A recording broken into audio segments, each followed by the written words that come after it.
And hello, everybody. Welcome to day Hello. 2. Yes, welcome to day 2 of the Humanode Conference 2022, the very first Humanode Conference. So, Fiona, how did you enjoy yesterday, the first day of the conference?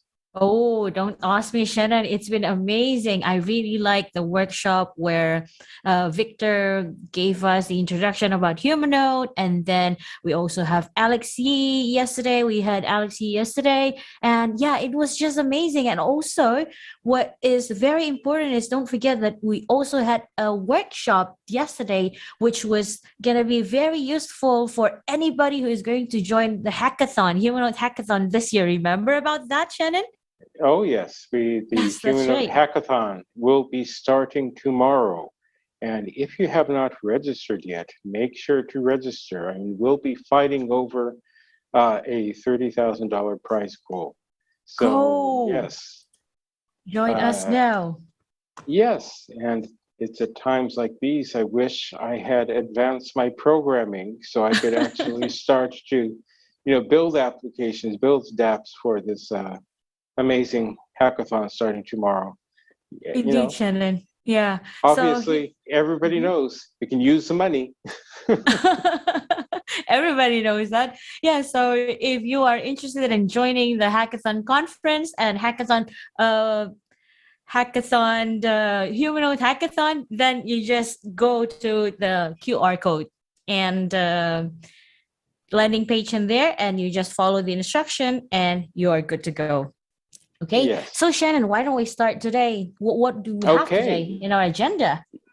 Well, agenda, we have a lot of stuff. And Mhm. obviously, we're going to have some very inspirational talks by our founder, Dato, who actually has, I've worked together for Dato for quite a number of years now. He's an amazing mind. So we'll get to get it, the humanoid overview from him.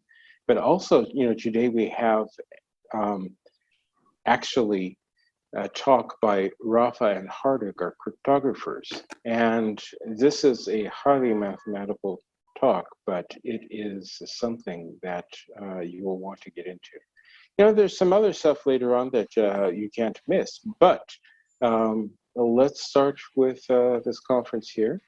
Let's start with our first show, and we'll talk about the other stuff later on.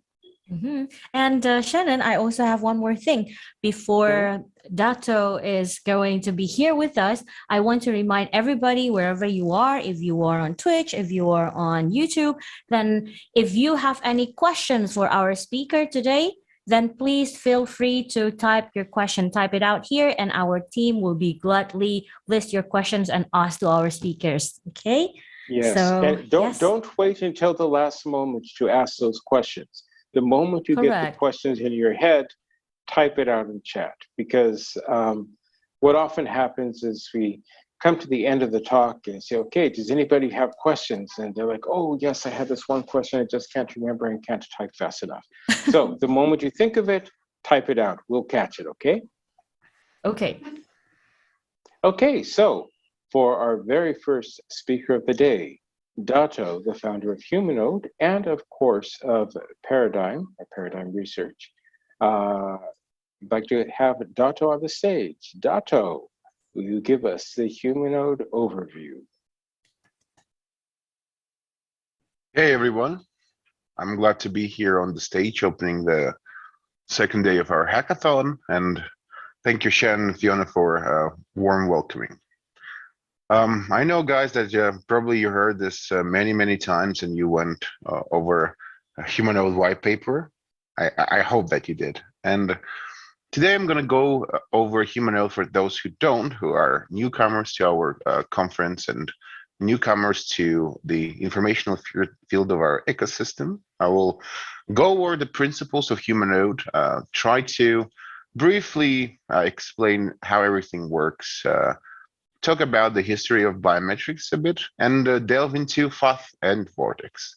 So, where does it all start, and why is Humanode trying to solve a very intricate and delicate problem of the industry? As you might very well know, we tend to say that Web3 is in its stone age right now. So due to the fact that actually decentralization, which drove the growth and birth of this industry in the first place, is not really distributed. Like civil resistance in modern proof of work and proof of stake networks, regardless of this consensus technology itself, is capital based, making every single network out there plutocracies at the very core. Plutocracies are a type of governance where everything basically is driven by money. Like one token, like $1, one vote. That's how it's called. And plutocracies inevitably lead to centralization. We've talked a lot about this yesterday, and had various opinion trends on this matter, but mostly it resembles around one thing: mining cartels and validator oligopolies dominate the market. And we've been looking for a solution for quite some time right now. Actually, a lot of people were striving for a solution where they could build decentralized networks based on human beings, not hashing power or staking, but by providing necessary tools to verify that in a decentralized system where there's no authority to verify and KYC the identities of the people involved, you could build a rating system, a voting system, which would act properly with all intermediaries being non-malicious and not being able to deploy bots to overtake the system. So actually, they've been many different solutions out there trying to solve this problem, from social vouching to whatnot. But in 2020, it clicked in our heads that actually we can use the very rapidly developing biometric field to solve this problem. So nodes in the Humanode network are created through unique biometric validation. It's like we have to understand, using a computer vision device, that a person is a unique human being and that he's alive. And these are two very important parts of the biometric authentication that we're going to talk about later. Thus, because one human equals one node and has one vote, nodes in the system are equal in terms of validation and voting power, which in theory should bring true equality between peers in a decentralized network. In this regard, in case of malicious activity, the biometrics of a potential perpetrator are blacklisted.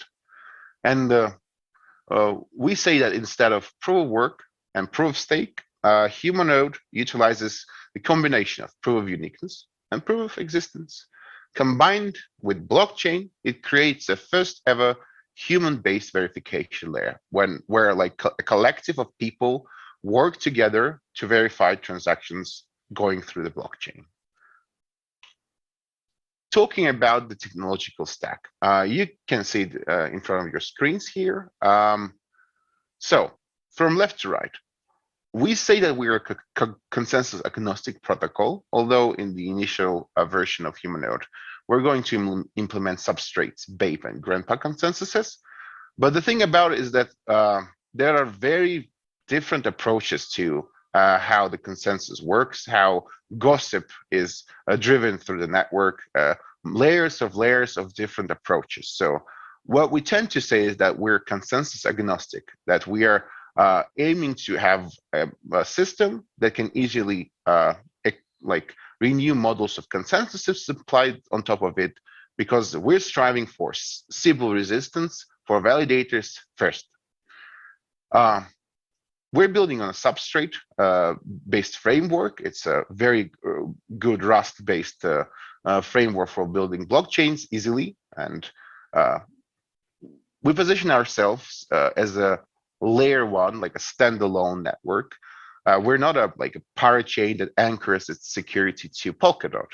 And that would make sense because Polkadot is a proof-of-stake-based network. And, well, as already mentioned, proof-of-stakes are legitimately plutocracy. So anchoring a security of Humanode-based networks on a proof-of-stake networks would be kind of odd.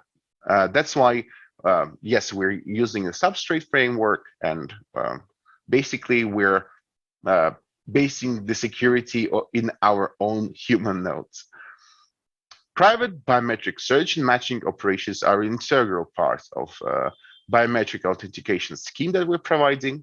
Not only we have to kind of match faces of people against other faces in a database to understand that this person has already deployed their node or not. So like they're not able to deploy more than one node. But we also have to provide the privacy for it. And the private part is of two different versions. The first one bases itself on a trusted computation environments. And the second one is purely cryptographically software-based, and we'll delve into it later. Then we'll have FAUth and Vortex that we'll be talking about today. Decentralized auth liveness detection. That is also a part of biometric authentication scheme. And EVM, of course, EVM compatible smart contract layer that has already been deployed on our network and runs just smoothly. You could have heard about it more in detail yesterday. So what things that we're trying to solve here? What are our fundamental use cases? For the industry that we're in right now, of course, the DAO tooling renaissance.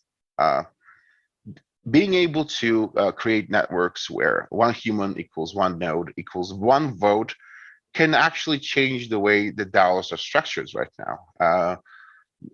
Any DAO, in our understanding, will be able to integrate Humanode tech into their protocols, making them fairer and much more decentralized than any token-based DAO. The second one is inalienable biometrics. Any type of service ranging from medical info, DeFi, NFTs, legal, can be bound to your biometrics, can be bound to your biology. And this is a characteristic that can be utilized in so many ways. A major point here is that we're trying to make sure that the system knows who it's dealing with, that it's dealing with the same person with the same biological traits. But at the same time, we try to obscure the identity of the person, so that the services that run on top of Humanode are able to know that they're dealing with the same people, but don't know who stand behind the pseudonymous identities. And the third and foremost, I would say, is the proof of human existence as the basis of Sybil resistance through biometric liveness detection. Not only for Humanode network and layer 2s and dApps running on top of us, but also for other layer 1s to create hybrid proof of human existence, proof of stake, or proof of work based Sybil resistances, making everything much more secure and making sure that those people who stand behind servers are real people and not just some ambiguous random accounts created by malicious actors. Talking about the biometric Sybil resistance, we should say that it consists of two major parts: uniqueness checks, aka search and matching operations, and liveness checks. Uniqueness checks are there to match your face against other faces in the database. So we do this to make sure that one person is not able to deploy more than one node. Because in a system of equal agents that are running a decentralized financial system, it is very important that the voting system that kind of drives the cooperation between the agents, the validators, and developers, I guess, and it basically brings the development and evolution of the system to consensus. It should be based on democratic proper consensus where people are real people and not just nodes that they are able to amass or buy using money. And so uniqueness checks are really important. The technology of today allows us to have a precision of 1 in 125 million people. It's called false acceptance rate. So it means that in 125 million checks, there will be one that would, with a high probability, enable to match a person against a non-existent variant, or outmatch him and say that he does not exist, although he does exist. But this technology is growing in precision by the day. And I guess before 2020, this would have been totally impossible because of the precision that was around 3 years ago. And I will demonstrate it on a graph later. Liveness checks are a completely separate thing. They are like anti-Turing tests, someone calls them. It's like a test that allows a device to use well, different types of computer vision or other instruments to distinguish whether there's a real person in front of the computer or not. So nowadays, the precision are in 1 in 80,000 false acceptance rate. So the possibility of spoofing an identity without a real human in front of the camera equals to that precision. On these graphs here, actually, you can see the growth of precisions for both matching algorithms and line detection accuracy over the last decade. I want to say that you can see that the graph on the right is logarithmic as the graph on the right and on the left, but the growth is still exponential. And well, before 2020, in terms of search and matching operations, you could see that, well, the precision was not quite there, but there was such great advantage in machine learning sequences, modules, and various invariants and layers that, well, precision has grown tremendously. And well, our partners and we expect this growth to continue tenfold at least every 2.5 years. And when this number crosses the amount of population of people living on our planet, I guess we could say that biometrics have moved on from being probabilistic to being deterministic. Of course, I would also definitely like to talk about our monetary approach, because it's a very different thing from what you've seen in the industry. We call it FATH.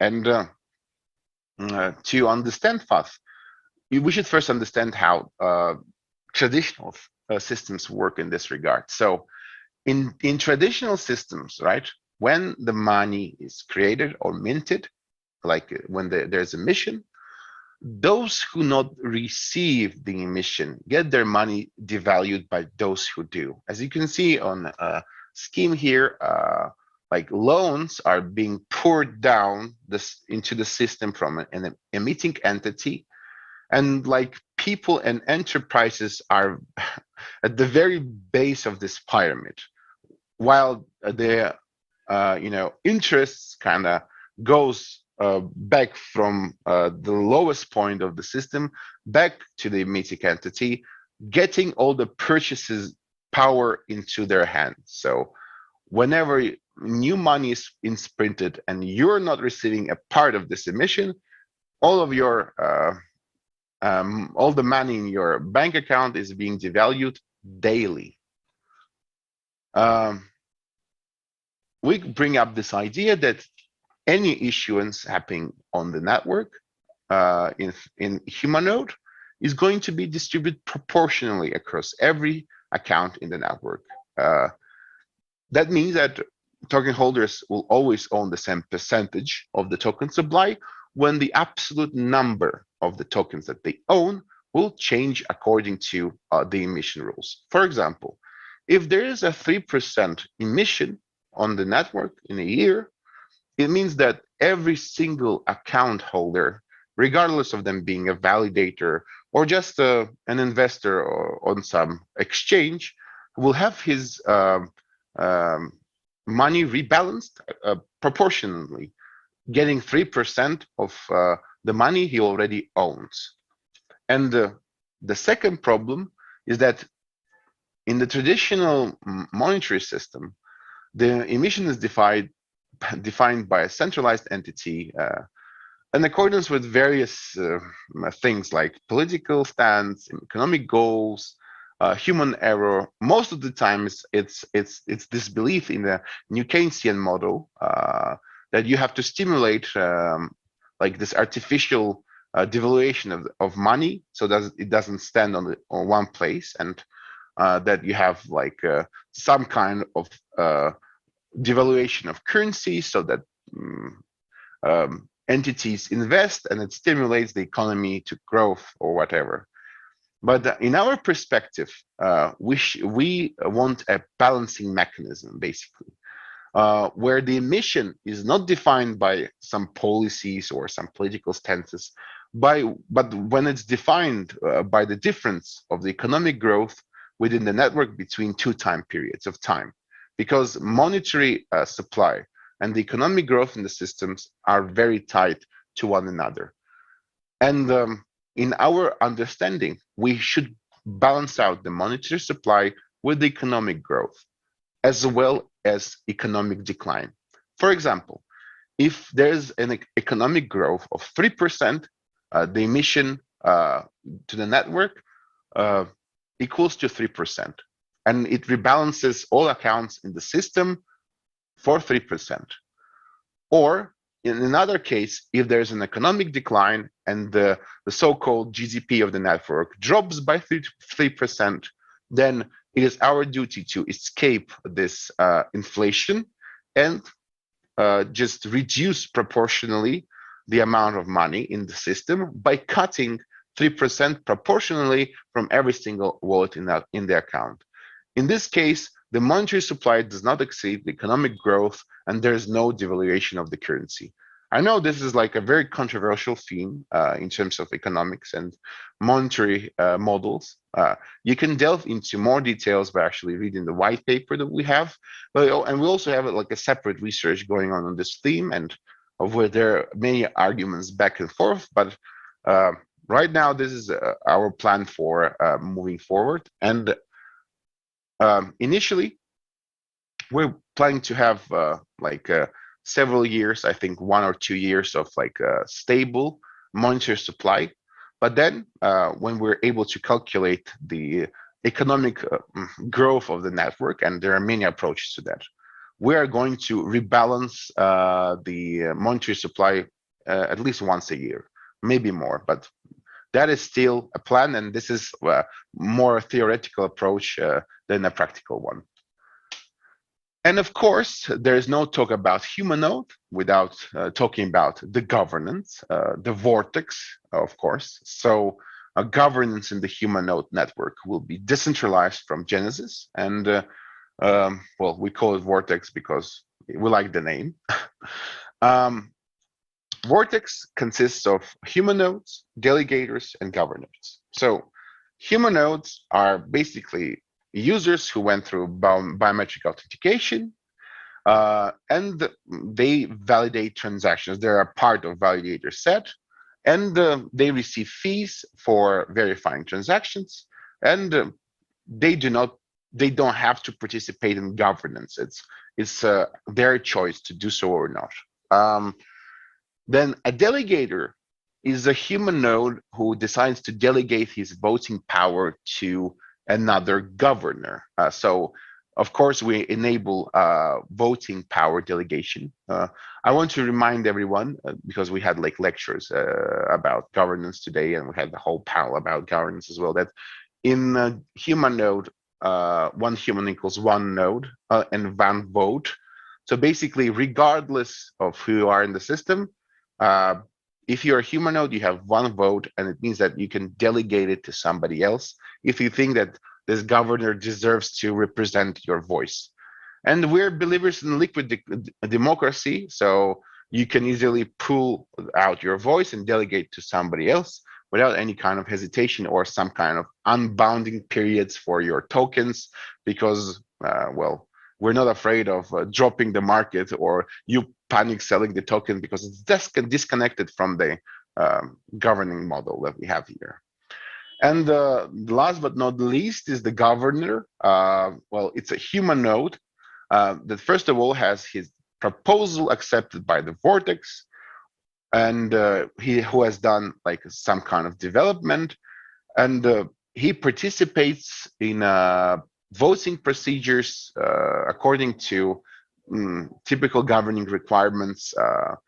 Well, if governing requirements are not met and they're judged by the period of time, the protocol converts the governor back to a non-governing human node automatically. So 3 types of governing entities: human nodes, delegators, and governors. Now, as I already mentioned, there is no like power change in your vote.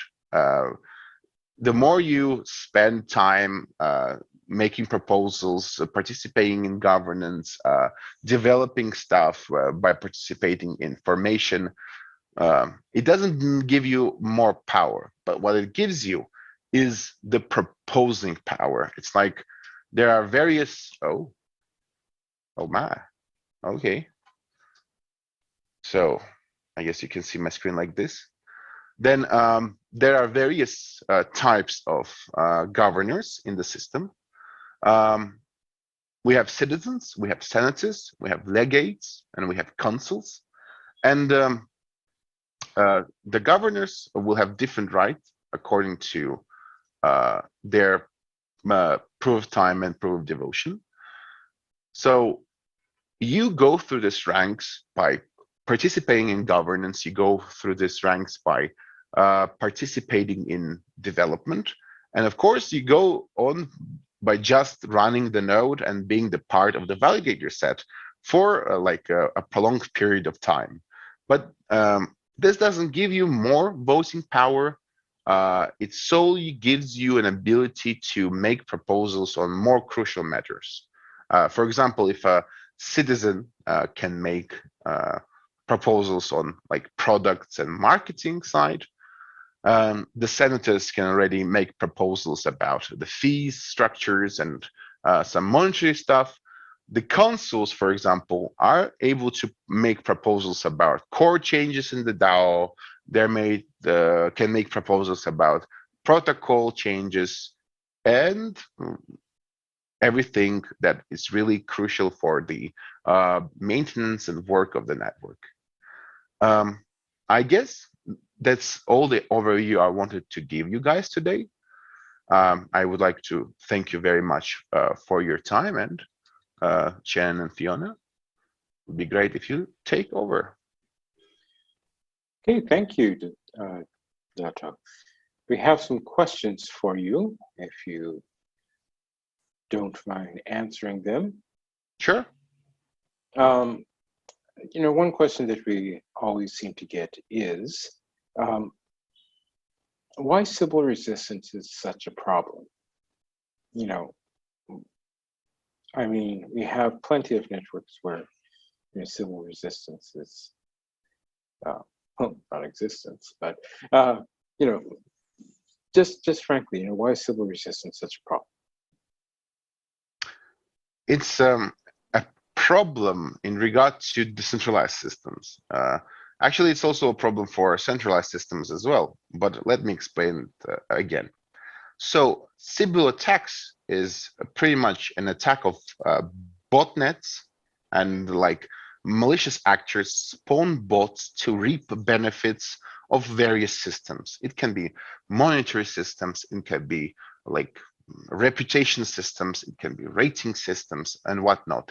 Something that tries to estimate human behavior and either punish or reward its behavior for this just gets overwhelmed by like bots. And there's so many things that you could actually do, structure, create using those rating systems if only they worked correctly, if only they were not overwhelmed by NPCs basically, if they interacted with users and had understanding that they're interacting with the real human beings.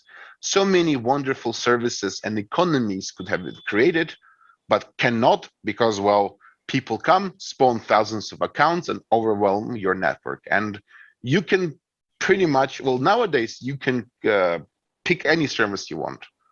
Even like some hyped cases with Elon Musk buying Twitter, for example.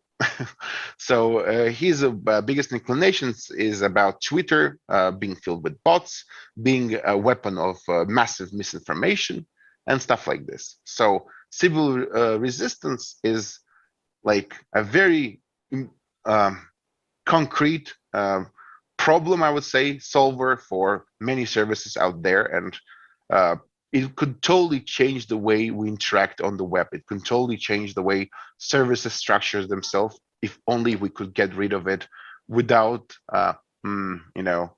being forced into dealing with thousands and thousands and bots. And separately, we can say about decentralized networks because, centralized networks allow you to do KYCs, which are easily penetrated as well because you can buy pretty much any ID out there easily on the network.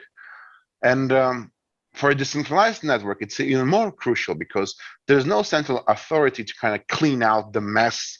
There's no central authority to implement some strict policies for, keeping accounts or like bringing order to online societies. So yeah, it's even more crucial to Web3 than for Web2, I would say. Okay, so got another question here. This question seems to be a twofold question, but the question here says, is there true decentralization in crypto? And when do you think we'll reach real decentralization? Or if it's even possible? Well, people always, once again, crypto, you could say that crypto is decentralized. You can actually say that Federal Reserve System in the US is also decentralized very much. Decentralization doesn't mean distribution, like it's not distributed, it's decentralized. You have like entities, several of them controlling this simultaneously. So I guess the question was about like distribution rather than decentralization. Yes, I tend to think that we need some major steps on very different layers of our web to make it really distributed. Not only the identification and like blockchain layer that we're trying to solve here, but also storage, gossip layers, the networking, so many layers that have to be properly distributed for this to work in a pure state. But I guess, well, fight is never over and we will get there. Okay, so we have one more question here. It says, nodes and their number. What would be the physical threshold or limit in networks like yours, conceptually? It says, I mean, sometimes excess power is not always directly proportional to efficiency. So how many nodes do we think it's theoretically possible? So right now, we take like baby steps here, right? Because this is some tech that was not running with without civil resistance based on hashing power capital. So our initial goal is like 300. We have proper finalization and our network running on 300 nodes. We incorporate some more. We try to make it as lightweight as possible so that the amount of nodes that we increase and incorporate into the validator set doesn't really affect the transactional speed. We know it will, we know it does. So things will break, things will crash, but we're prepared to do this as we have to push the development forward. I hope that eventually there are ways to bridge this gap, but there are many like approaches to randomization sequences for the validator sets and yeah, there are many different approaches to laying out the consensus mechanism, but we will push the boundaries of the amount of nodes incorporated into this to make it as inclusive as possible. Our goal is endless, so that every person is Humanode, and the basis for blockchains as a base for financial systems and other major parts of our everyday lives are as distributed among people as possible. Okay, Dato. Thank you very much. Thank you for your time. I think that's all the questions we have for now. So, Thank you. Thank you, and we'll be talking to you later. Now, we're going to take a quick 5-minute break here. So next we will have a wonderful speech and a lecture by Rafa and Hardik, our two brilliant cryptographers. And so with that in mind, we'll be back in 5 minutes, and see you all then.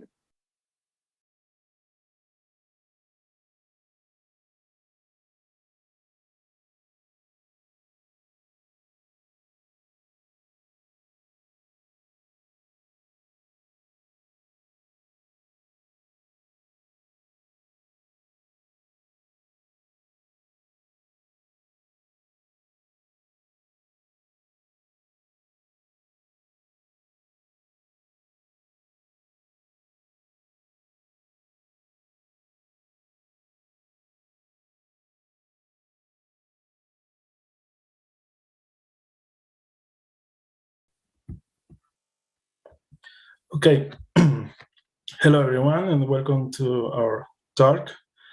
Today we want to present current status of our research in the cryptographic aspect that will be the core of the next biometric authentication system. And it's called a K out of N decentralized BFV, and its integration with the biometric authentication system. First of all, I will give you some context on how this research took place. Our goal is to find a cryptographic scheme that will be integrated with the neural network to maintain the security and privacy of biometric data. So when user register in the system, a neural network extracts a feature vector from each user face image. So this vector that we call feature vector needs to be safely stored. Every time the user authenticates again, a new vector is extracted, and the system compares the stored feature vector with the new one. This is what it's called the matching process, and it's currently using evident distance. So this is a scheme of how this process takes place. The keywords here are enrollment and authentication, or enrollment and registration. In both cases, a neural network extracts the feature vector. And in the case of the enrollment, a feature vector is simply stored in a database, an encrypted database. And in the authentication, another feature vector is extracted, and then needs to be running a matching algorithm to see if the new feature vector can match with the previous one, right? So here we have several problems from the security and the privacy point of view. The first one is the security, that we need to preserve securely this feature vector and in an encrypted form. But also from the privacy, we need to, when comparing feature vector, we don't want to decrypt the feature vector. We want a system that allows to compare in a cryptographic space. So this means that we are going to need some kind of what is called homomorphic encryption. Homomorphic encryption is an encryption scheme that allows to perform addition and multiplication, basically, over the encrypted data and retrieve a result without decrypting the data. So the beauty of this mathematical system is that you can perform operations where the encrypted and get actual results, correct result, but without decrypting. Also, we want to do all this in a decentralized way.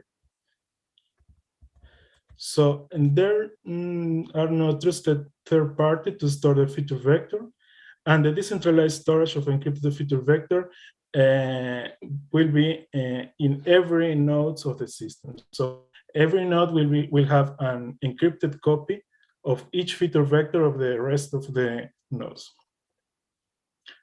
And finally, we also want to do the verification system.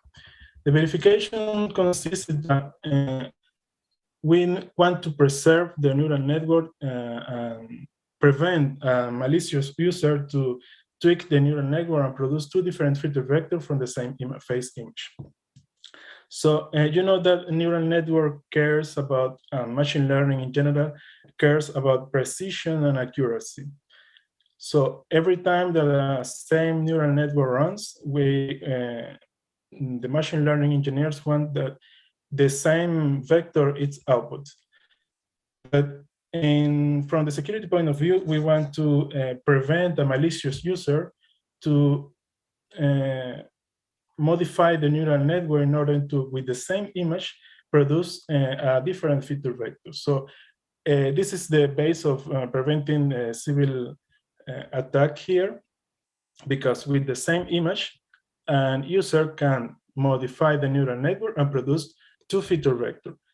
And the feature vector actually will give the user access to two nodes. So we want to prevent that.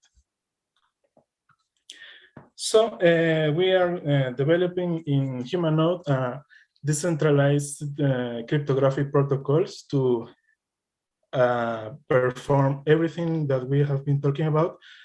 And the first definition that we want to introduce is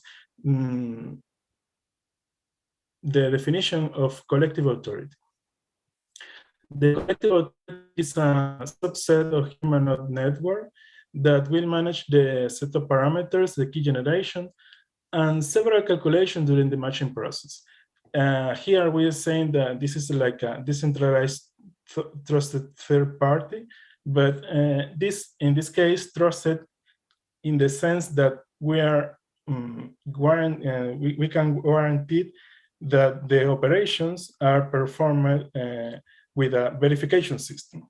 So we have a verification system that allows to say that this collective authority performed all the calculations correctly. And this is the collective authority is what puts the decentralization in every step of our protocols. Okay, so decentralized BFB. The BFB is a crypto system that is based in a problem that is called ring learning with errors. And this problem, this crypto system based on this problem allows to perform homomorphic calculations, basically addition and multiplication over some polynomials. So we need, in this case, also some kind of homomorphic encryption to perform the matching process without implicitly decrypting the vector. So that's what we are saying. The first step is to define the security parameters. Security parameters are defined by the collective authority. Basically, we took a number that, in the next place, yeah, well, let's say first that also we have the key generation. The names of the protocols are setup algorithm, key generation that generates the secret key for each node and the collective authority, the encryption algorithm, and the two-round decryption process. This is a process where we extract actually the matching process. The parameters are a value called sigma, that is the base for the standard deviation, base parameter n, that is a power of 2, usually one of those, Q and T, there are two primes. P1 is a randomly generated polynomial based on this number. It is really interesting how these parameters are generated or selected in this case, because Q and T needs to have some specific properties and relationship between them, and also well, being prime numbers. And this is not something that it's too natural to achieve. So we spent some time getting a specific algorithm to getting this parameter selection. So this is the core of the whole process. And selecting good parameters, it's what allows to achieve good and secure and also getting the correct decryption process. This is the form of the collective authority, the collective public key. A collective public key, it's a key that is generated collectively between the nodes. So every node generates a portion of this P0i, and the summation of it, it's putting together this portion of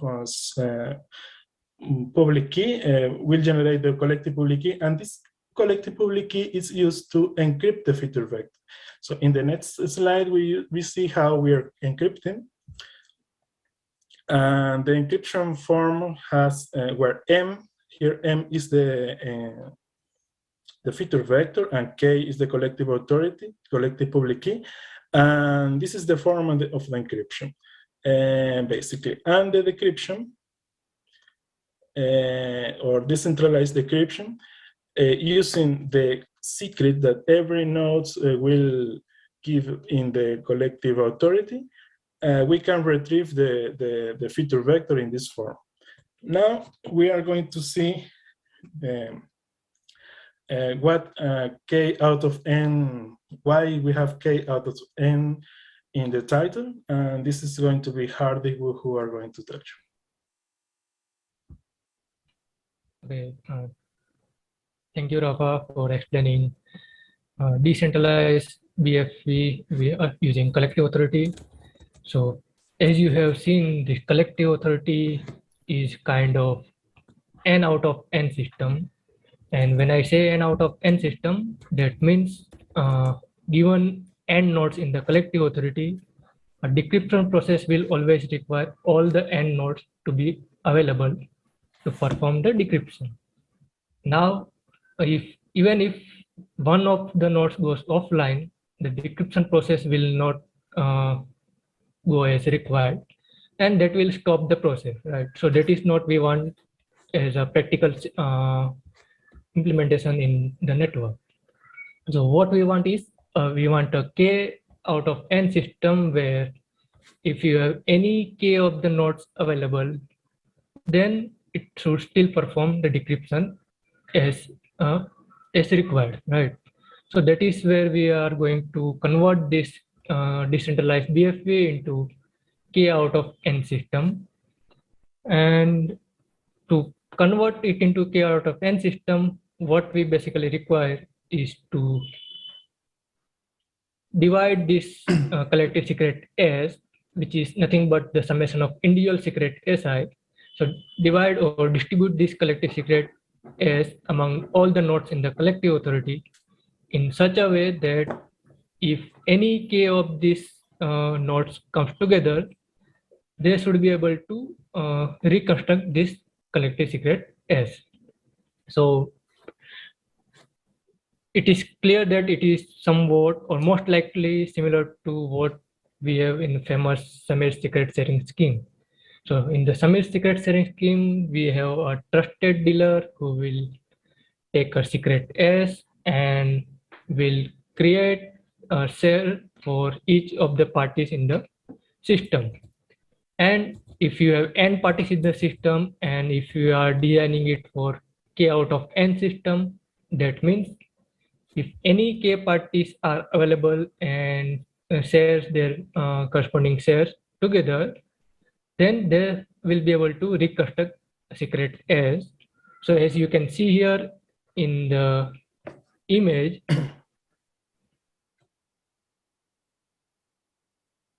yes.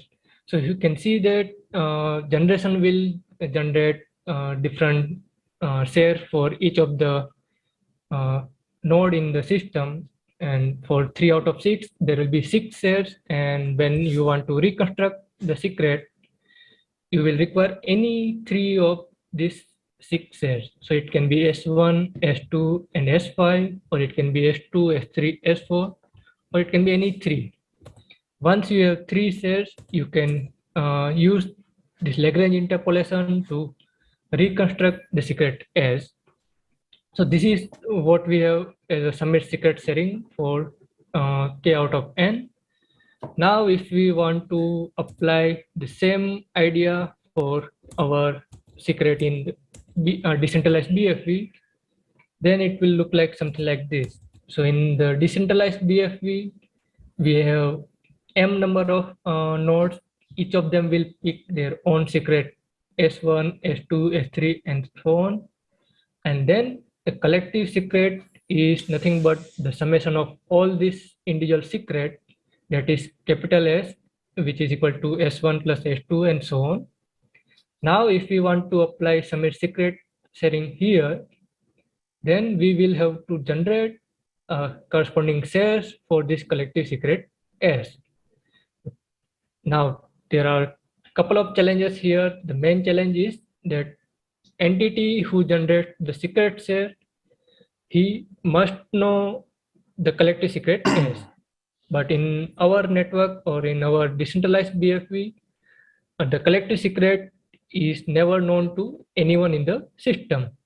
The only individual shares are known to individual nodes in the system. So it becomes difficult to generate the shares for the collective secret S. So the question is how to generate and distribute shares for the collective secret without computing the collective secret in the system. Right.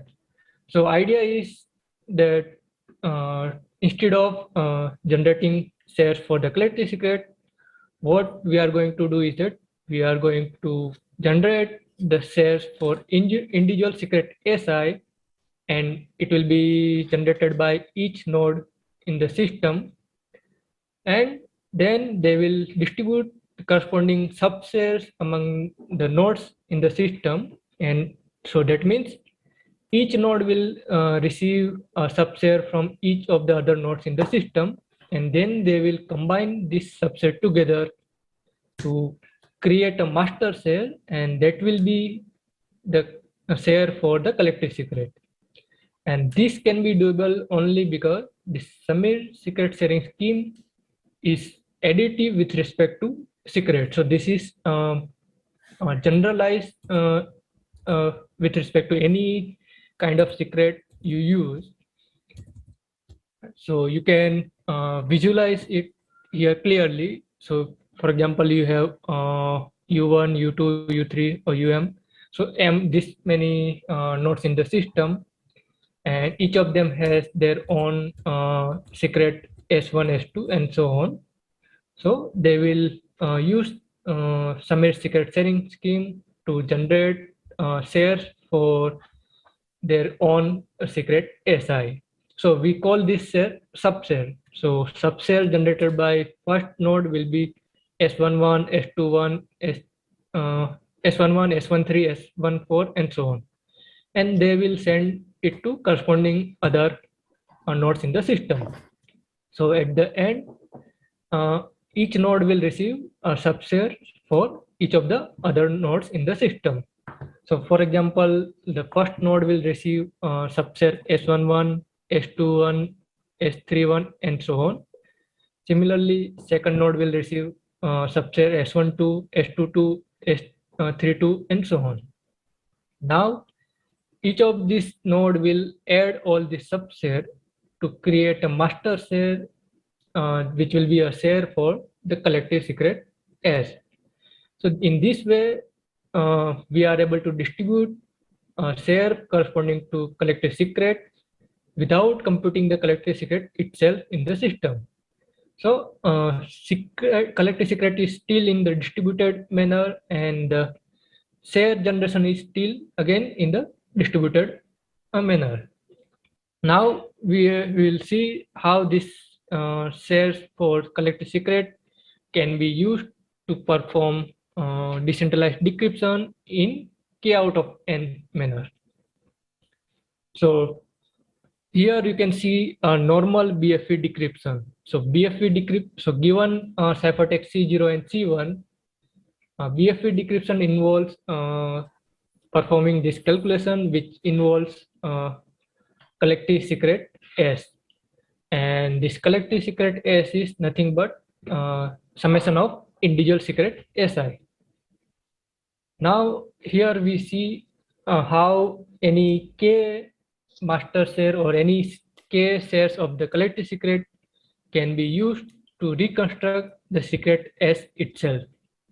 So if you look at this summation, that is from j equal to 1 to k and sj into lj0, where lj is jth Lagrange polynomial and can be computed easily by any node.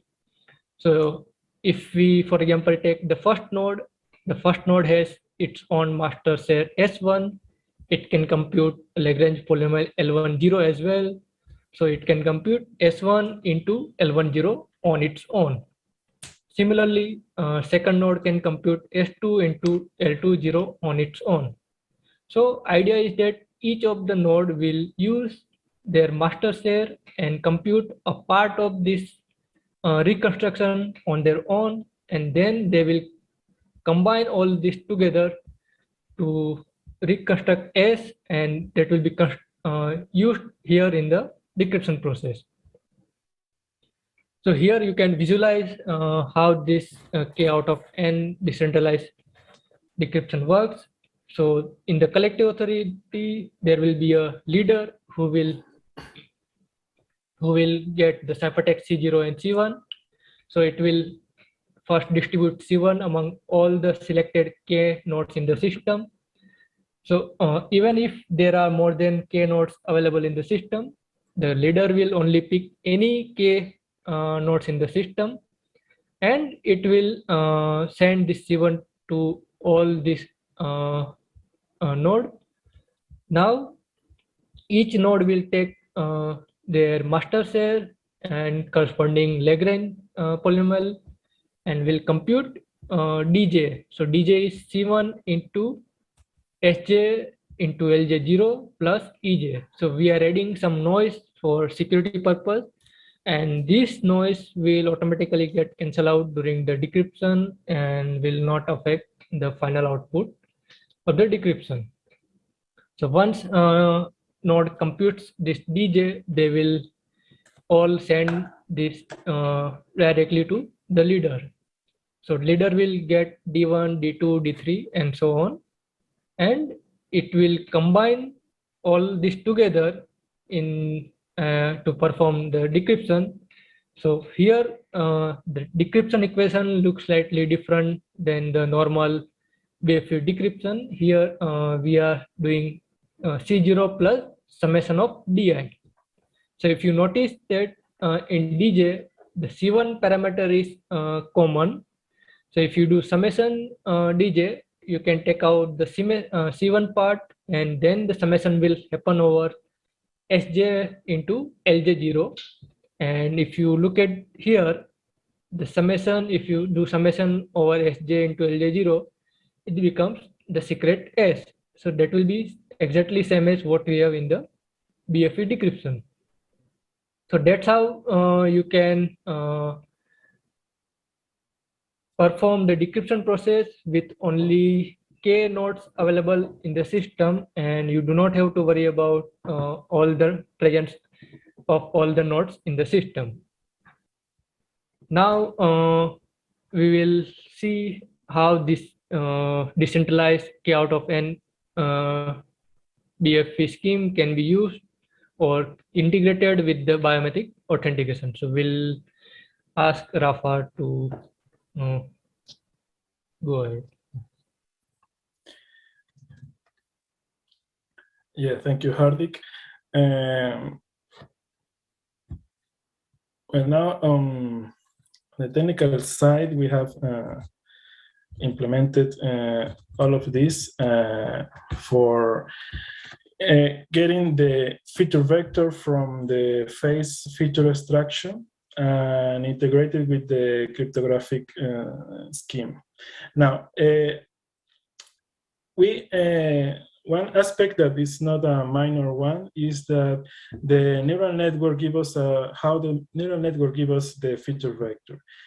Before the encryption, we need to do what we call encoding process, and this is putting the feature vector into a polynomial, but a polynomial with coefficient with integer coefficients. So this is how it looks now. I don't know the audience how good are in mathematics, but do you remember how polynomial works? I hope. And you know that when you take the coefficients of a polynomial, you can calculate the inner product. The inner product allows to perform actually the matching process. Matching process is a distance. We said at the beginning that we are calculating the matching process using the Euclidean distance. And the Euclidean distance, as you can see in the next slide, can be written in form of inner product calculation. So in the next slide, Hardik. Yes, thank you. Here, this is the equation for the distance between two vectors u and v. Here, these symbols means the inner product, right? In the equation. So if we have two feature vector encoded as polynomial, the calculation of the inner product in this form will allow us to get a coefficient, and with this coefficient, we can get the actual distance on the feature vector. If this distance is what gives us the matching, right? So what is important to know here is the encoding process takes the feature vector to coefficients of polynomials with coefficients in integers into a polynomial, and we perform the inner product and get the matching process. Also, just a reminder that this matching process happens to be in the encrypted space.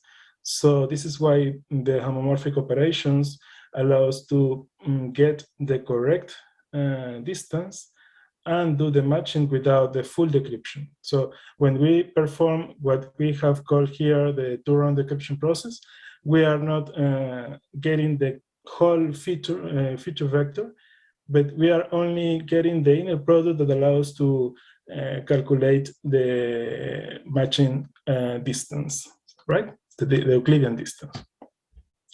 So I assume that you may have questions, but before going there, I want to talk a little bit about our future work here. We are getting the integration between the cryptographic scheme and the neural network extraction with a normal neural network, an unusual one, but we are going to do right in the next step with a process that is called quantization. This quantization gives us the feature vector already in integer form, which is really suitable for us for the cryptographic scheme. And all the verification process we are still need to implement. So about the verification process, Hardik will give us a final words. And I think that's it for me. Hardik, please. Yeah, sure. So what we are going to do in the next phase is to design a protocol for verification of individual tasks done by the nodes in the system. It can be key generation, it can be secret sharing process, it can be decentralized decryption.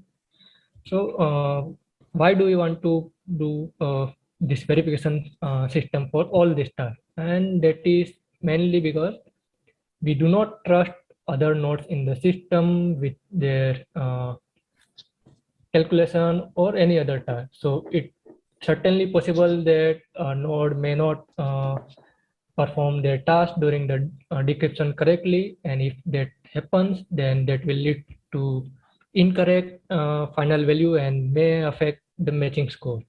So what we want to ensure is that everyone in the system are performing their task correctly, and that can be done only if we have a verification system in place.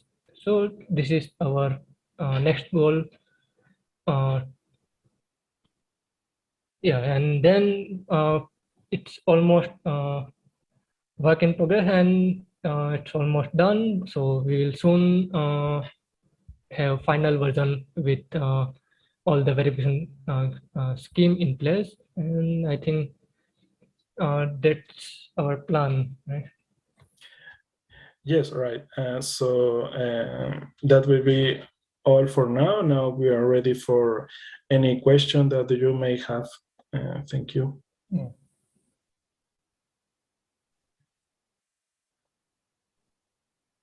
Okay.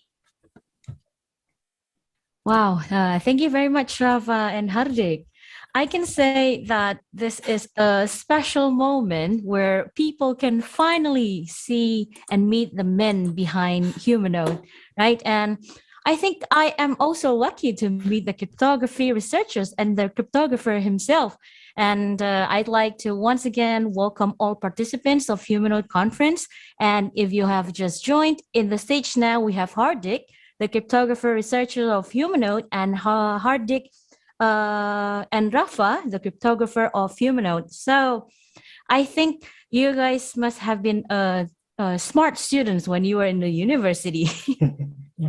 Yeah, so I read about your biography. So for Rafa, you studied mathematics and worked in several positions as research analyst, support analyst, and blockchain developer. And interested in cryptography since you were in the university. Really love how algebra and number theory is used for securing computer systems. Is that right, Rafa? Yes, right. Wow, that's really nice. And as for Hardik, what I read about Hardik in his biography is he was working as cryptographer at Humanode since April 2021, and he received the PhD degree from DAIICT, Gandhinagar, India in March 2021. And he also received 5-year integrated master in mathematics degree from Pune, India in May 2013. And as part of Indo-French collaboration, he had worked with French researchers at LIMOS University of Clermont-Ferrand, France.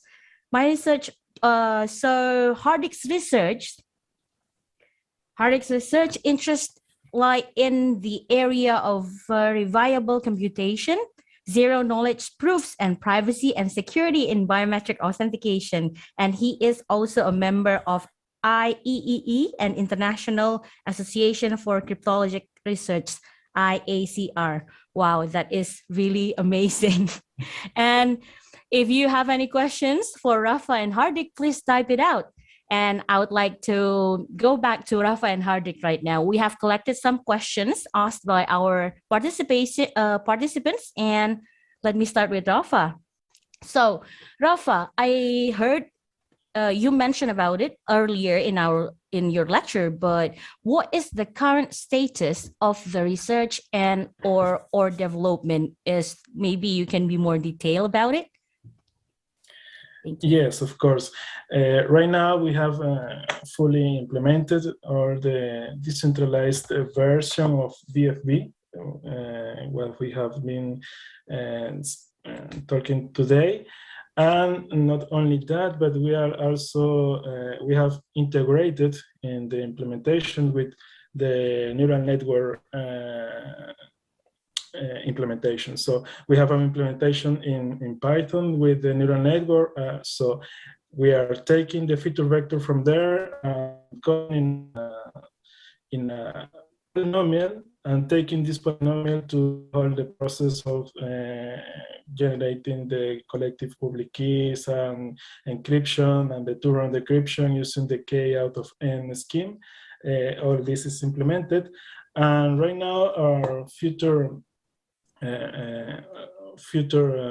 problems that we have is how to get the quantization, a quantization network, and also after the implementation of the quantization network, perform again all the security evaluation of the. Thank you very much for the answer, Rafa. And I think this time is for Hardik. So Hardik, is it possible to add new user or node to the collective authority once collective public key is created? Yes, so initially when we started with this K out of N decentralized system, at that point we didn't thought about this part, but later on we have to think about whether we can add a new node later on or not. And the answer is yes, we can certainly add a new node and we can still distribute the corresponding shares for new node with involvement of all the nodes in the collective authority. Yes, so that is doable. Thank you. Thank you, Hardik. And another question for Rafa. This time is, any challenges in the development? Yes, many. Many. One particular challenge I found is studying the relationship between prime numbers. You know that in number theory, prime numbers are like really interesting topic. These two numbers that we have right now in the setup algorithm Q and T, this is the size of the crypto space and the size of the plain data space for T. Needs to have a specific relationship, and defining the setup parameters, that is the very genesis of our algorithms, and all the cryptographic system. It's where the security relies, and also where the accuracy also of the system. We need to put a lot of care on how to choose this parameter. Finding the correct prime numbers is not an easy task, and I came up with an algorithm to do it, but we are still improving it. So this is one of the main, let's say, current challenges I can remember right now, but also getting with the current status of the whole system, defining or using this concept of collective authority. This was like a step-by-step in the research process, and we are very proud of this year of work in Humanode of this. Thank you. Thank you very much, Rafa. So we can say that I think challenge is always there, right? It's always there in any project. That's right. But then that's why you're here, right, Rafa and Hardik? You are here for us, to overcome all of the challenge and all of the obstacles, So we are glad to have you here. And another question for Hardik. And if you guys still have any questions for Rafa and Hardik, please type it out and we will be happy to answer your questions right here, right now. So Hardik, during decentralized decryption, how do you ensure that the collective authority leader is not taking advantage of it to decrypt any encrypted feature factor? Yeah, so when you look at the security point of view, we need to think about this one as well. So definitely the leader is performing or overdoing the decentralized decryption part, and he is the one who is sending the ciphertext to the selected K nodes. So it is certainly possible that he may pick some random ciphertext or ciphertext of a feature vector itself and ask the nodes to perform the decryption over it. But the problem here is that when you perform decryption for the inner product, the shape or size of the ciphertext will be different than what we have as a ciphertext of the feature extraction vector.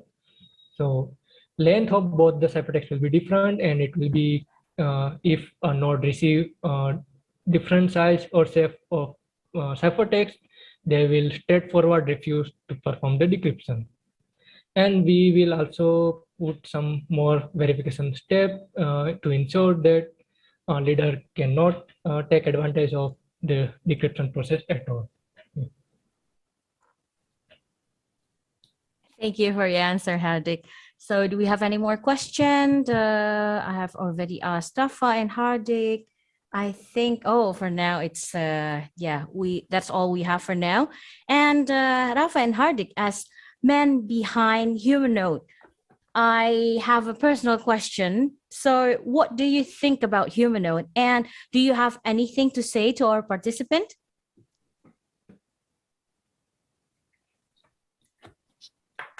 Yeah, let me go first. Okay. Yeah, well, I'm very proud of what we're building here in Humanode, although I am quite separated right now from the testnet and the mainnet test development. I think that there will be a moment where my work will be of interest of the public in general, but I think that will be unique, and I'm proud to be in Humanode. And also, we care a lot about the privacy, and we are not. It can look like security by difficulty of understanding of the concept, but it is not. It is real security behind all the protocols. It is not only because you see some polynomials or something that you may not be understanding right away. This is not. This doesn't mean that the security is obfuscated. It's really clear when you understand it. And I hope that everyone gets interested in the real cryptography that is behind Humanode. And I am always really a pleasure to me to share my knowledge or my work with anyone. So my door is always open. Thank you. Thank you very much, Rafa and Hardik. Now it's your turn, please. Yes, so I like the way the Humanode is progressing, and the best part is that it actually cares about the security and privacy of the system, and it also cares about the decentralized, and it's not like that we claim the decentralization and then make the system centralization. So we actually want to make the system decentralized and distributed in true sense. And yes, so and the second part was about the privacy. Yes, so when we say about the privacy of the system, we are not something like we just put the buzzword about the privacy, but we indeed and actually want to provide the privacy for the user, privacy for the data, and we actually have a team which is working on it, and I'm happy to work with them. Yeah. Thank you, Hardik. Wow. So before we end this session, actually, there is one more question that I'd like to ask Rafa and Hardik. So there is this question which asks, what are the challenges in working with homomorphic encryption? I hear that the speed of homomorphic encryption is a challenge. Rafa and Hardik, please. Yes, that's correct. That's why we are not working with fully homomorphic encryption. This is not a fully homomorphic encryption scheme. This is an encryption that allows to perform certain operations over certain polynomials. Yes, this is one of the most interesting things in homomorphic encryption, that this is what we call somewhat homomorphic encryption, right? So yes, one challenge that we will have soon when we integrate with the whole neural network is to maintain the accuracy and the speed of the calculation, as is it right now without the encryption, but allows to give us the to perform the homomorphic operation. That's why we are modifying the neural network to a quantization using the quantization system, because without the quantization, maybe we lost some accuracy, and also the speed of the calculation will also will suffer in the future. But that's something that we are taking care about, and we are researching right now how to maintain the accuracy and the speed of the calculation using the same cryptographic scheme. Thank you. Hardik, you want to add anything? Yeah, correct. So, and we are not thinking about efficiency of the system, rather we are thinking about the security and privacy. So as long as we provide the privacy and the security, we can take care of the efficiency part later on.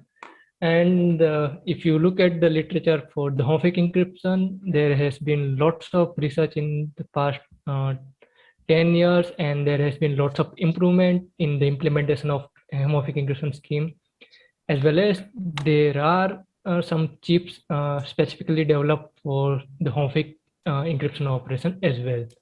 So it is always going to be fast and fast in the future. So we do not have to worry about that part.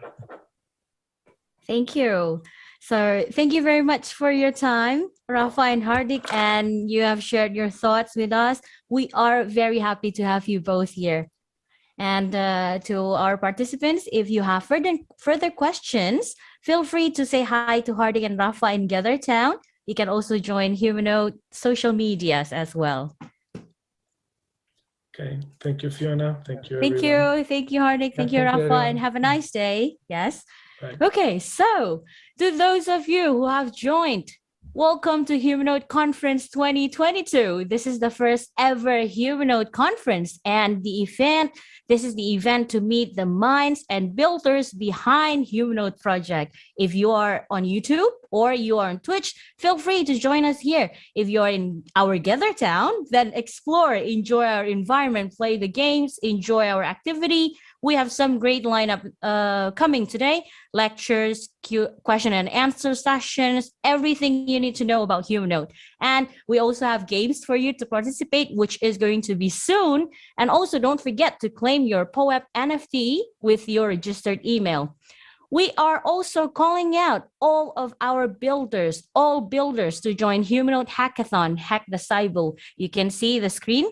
On the screen, there's a QR code. So it's for more information. It will be hosted on Dora Hex, and it is live tomorrow, the 2nd June until 15th June. So feel free to read all the blog posts, or if you need any more information, you just type it out, and then we will be happy to answer it for you. And we still have some speakers coming up in the future. But for now, I think it's time for me to call Shannon. Shannon, where are you? Are you there? Oh, yes. Hello. I'm There. here. Hi, Shannon. So I Hi think this there. is the time. This is the time for our quiz. Oh, it is. But before we head on to the quiz, we have one special announcement here. I mean, aside from our announcement concerning the hackathon, which is always great, later on, we will be having a Q&A session, a special Q&A session that is dedicated to our blockchain. Basically, in this session, we will be asking questions from the audience directly to some of the masterminds behind our development. And any questions related to the Humanode blockchain will be answered here. So- So if you have questions, you have about 45 minutes before the session starts. So I want people to start typing their questions in chat, wherever you're watching from. You could type it in YouTube, Twitch, or here in GatherTown, or you could send the questions in our Telegram or anywhere else. So it's So- every question, yeah, Shannon? Technical, newbies question, anything related to Humanode that we want to know. Yes, anything related to the Humanode blockchain. Now, remember, these questions are focused on the development and the technical side of things.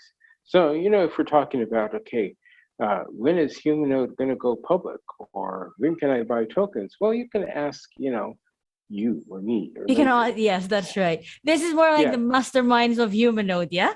Yes, with some of the smartest cookies in the world here are behind this, and you don't necessarily want to ask them what their favorite color is. So you might want to ask about, the substrate network, or some more, how to connect to the network, or about our BIOS system, how to actually connect to it. There are many questions that I think you'd have. So remember, type them out. Type them out now, guys. We are waiting for your questions. And now it's time to go to the next schedule in our agenda today. And this is time for blockchain quiz. Yes. It's easy. We did it We- yesterday, right? Oh God, yes, we did. Hopefully, Yes, we have we different did. questions. Wait, oh, don't worry. I have prepared different questions this time, Shannon. I just want to make sure that everybody is entertained, So, yeah, Mhm. I have prepared some questions. They are different. They are about Humanode, but not all of it are about Humanode. So, there are also some crypto in general questions. So, don't worry. Just participate, and Shamir, one of our team member, will help us with collecting the user's address later. So if you know the answer for our question, then you just type it out in GatherTown chat room. Okay, so type it out in GatherTown chat room. Ready, Shannon? Okay, let's go with the first question. First question. What is a light client? What is a light client? Okay. If you know the answer, you just type it out in the chat room in GatherTown.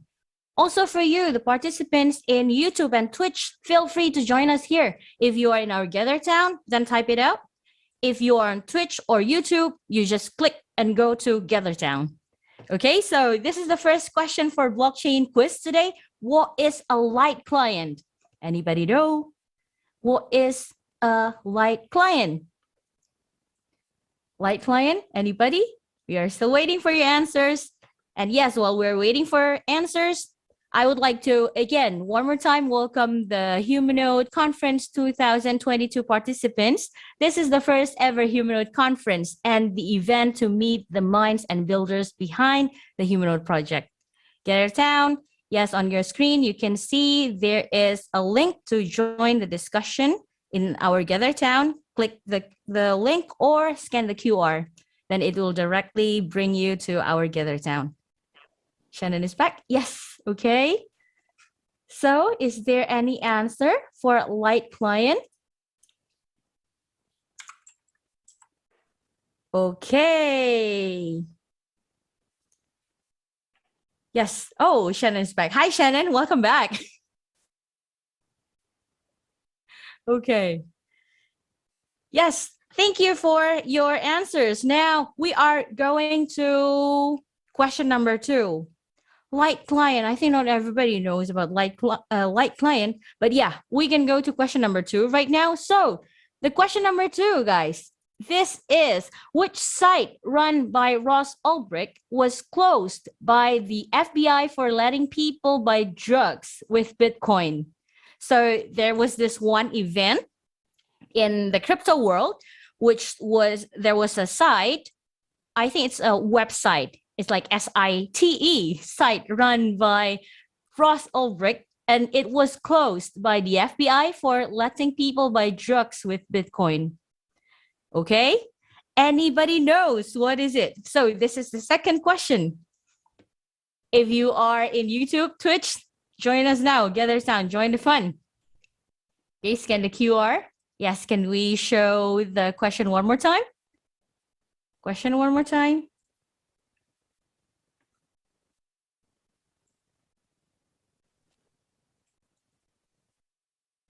Which site? Yes, which site? It's not SIDE, but SITE, website. So which site run by Ross Ulbricht was closed by the FBI for letting people buy drugs with Bitcoin? Anybody? You just type out your answer in our GatherTown room chat room. Go, go, go. Type it down. Type it down. And Shamir, our team member, one of our team members, will help us collecting all of the answers. Okay. Yes, we get the answer now. Thank you very much. Okay. And now let's go to our third question. Okay. Are you guys ready with our third question right now? Let's go. Blockchain quiz number 3. This one was mentioned by I think it was Dato today, and also yesterday it was mentioned also. This time it's about Humanode. So what are the 4 tiers in Humanode governance system? There you go. If you don't know the answer, I'm going to give you a clue. So the clue is you can find the answer of this question in our white paper, in our pitch deck, or if you just hang out in the Telegram chat or in Discord, it's easy to find the answer. It's everywhere. It's everywhere. So yeah, it is. Okay, that was question number 3. Can anybody, do I have the answer for question number 3? Okay, question number 3, that is in your screen right now. Okay, I'm going to count 5, 4, 3, 2, 1. Thank you. And let's go to question number 4. While we're waiting for Shannon, I'm going to carry on to question number 4. This one is just blockchain in general. I think, this was actually not long ago. That's right. What day is celebrated in the cryptocurrency world as Bitcoin Pizza Day? Well, I hope they change pizza to, I don't know, burger or something. But yeah, it happened to be a pizza day. So what day is celebrated in the cryptocurrency world as Bitcoin Pizza Day? Let's go. Let's go. What is it? It's something easy. It's not long ago, guys. So if you have the answer for this question, number 4, blockchain quiz number 4, what day is celebrated in the cryptocurrency world as Bitcoin Pizza Day? Then you might want to answer and type it out this time. It's easy. It's not long ago. Okay. One more time, I would like to welcome all of the participants who have just joined our conference. You are now in Humanode Conference 2022, and we are now having a blockchain quiz in question number 4. We are having a game for you to participate, and don't forget to claim your POAP NFT with your registered email. And we are also calling out all builders to join Humanode Hackathon Hack the Cyber. It will be hosted on Dora Hack, and it is live tomorrow, the 2nd of June until 15th of June. So if you are here with us, then you don't want to miss any of our event. Okay, do we have the answer for this question? Pizza Day, Bitcoin Pizza Day? Anybody? All right, thank you very much for your answer. I can see that somebody answered the question. Let's go to the next question. Are you guys ready? Next question. Okay, yes, that's right. This is the question, another question about Humanode. And I'm sure because this is Humanode Conference, right? So of course, everybody needs to know about Humanode. And we want, even if you don't know yet, we want you to know about Humanode. You know, we want you to know our core principles. We want you to know more about the idea behind Humanode, the masterminds, and everything you want and you need to know about Humanode. So what is one example of use cases of Humanode? Give me one example of use cases of Humanode. I believe there are so many possibilities of use cases of Humanode. It could be anything. It could be relating to, well, Sasha said one of them yesterday. And also there are so many things in the list. So any answer, any probability would be accepted as long as it is related to Humanode. Okay, so do we have answer for this one? Do you have answer for this one? Hi, welcome back, Shannon. Are you there? Can you hear my voice? I hope so. I keep getting dropped left, right, or center. I don't know what's going on. Yeah, welcome back, Shannon. I am glad to see you here again. Thank you. You're welcome. And we are now in the fourth question of the quiz, blockchain quiz. Yes, I see. And this is, one of my favorite questions because there's so many answers. I think there's so many possibilities. So yeah, I think this question, if you ask me who is the right person to be the judge of this question, I think it will be Shannon. Like Shannon is the man, because he knows all like use case. He mentioned a lot of use cases of Humanode, right, Shannon? Well, yeah, I've been with the project from the very start. So, I keep dreaming of all these good use cases and the necessities. But anyway, if we have our answers, yes, there's so many. One of them is for DAOs, perhaps. Yeah. Shannon, don't mention it. I thought it's the answer. Okay. I thought that's the answer. Well, that's one of the answers. So just give me something. Anything related to Humanode that we can. Yeah, that's right. Okay, so there are many possibilities for the use case for Humanode. And before Shannon mentioned more answers, I think I need to go to the next question. Yes, you do. Okay, let's go to the next question. Ready? So this is the last question for today. Last question for our blockchain quiz today. 5, 4, 3, 2, 1. Is there any question? Any more question? Oh, okay. So Shannon, I just heard that actually there is no more question for today. So that was all the question we asked to our guest today. Okay. Well, then here's one quick question. Okay. In the Humanode network, each person can create one node. What do we call these nodes? In Humanode blockchain, each person can run one node. What do we call this node? That's easy, Shannon. I know it's easy, but some people may not know the answer. Some people. Okay, so that's the question from Shannon. And the answer is human node. Yes, that's right. It's different from a human node. It's a human node. Okay, so that's it for quiz. That's it for quiz. And we are going to have a short break after this. And after that, we will have the Q&A session, right, Shannon? Well, before the Q&A session, we will have a special presentation that people will want to watch. But we will have the Q&A session in general. After. Yeah, after that. So remember, if you haven't typed in your questions, do type your blockchain questions in now. Yes, and if you are on YouTube or if you are on Twitch, feel free to join us here in Gathertown and explore, enjoy our games, enjoy the environments. We have some great lineup like Shannon just mentioned before. And don't forget to claim your POEP NFT with your registered email, of course. And one more time, this is the announcement for all builders to join Humanode Hackathon Hack the Cybil. It will be hosted on Dora Hex and it is live tomorrow. So if you think that I am the builder, I'm the right man for this, then you just join. So it's going to be tomorrow, live tomorrow, the 2nd June until 15th of June.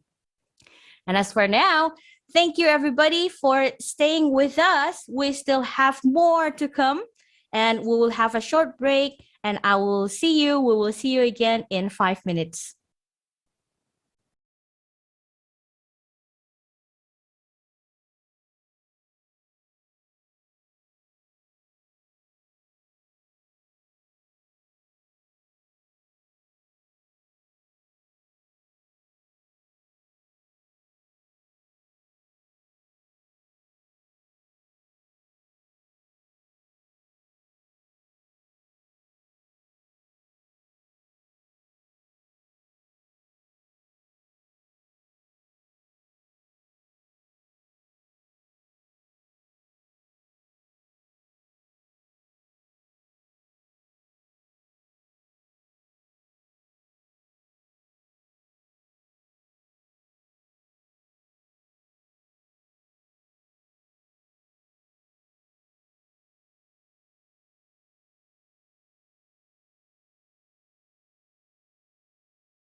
And hello, everybody. Welcome back to the Humanode Conference 2022. In our next session, we have a very special presentation from Jay Meyer from FaceTech. He's a VP from Operations North America. FaceTech is one of the special sauces of the Humanode. It's one of our very close partners, and they provide our first generation of what we call live detection. So I would like you to welcome Jay Meyer for this special session.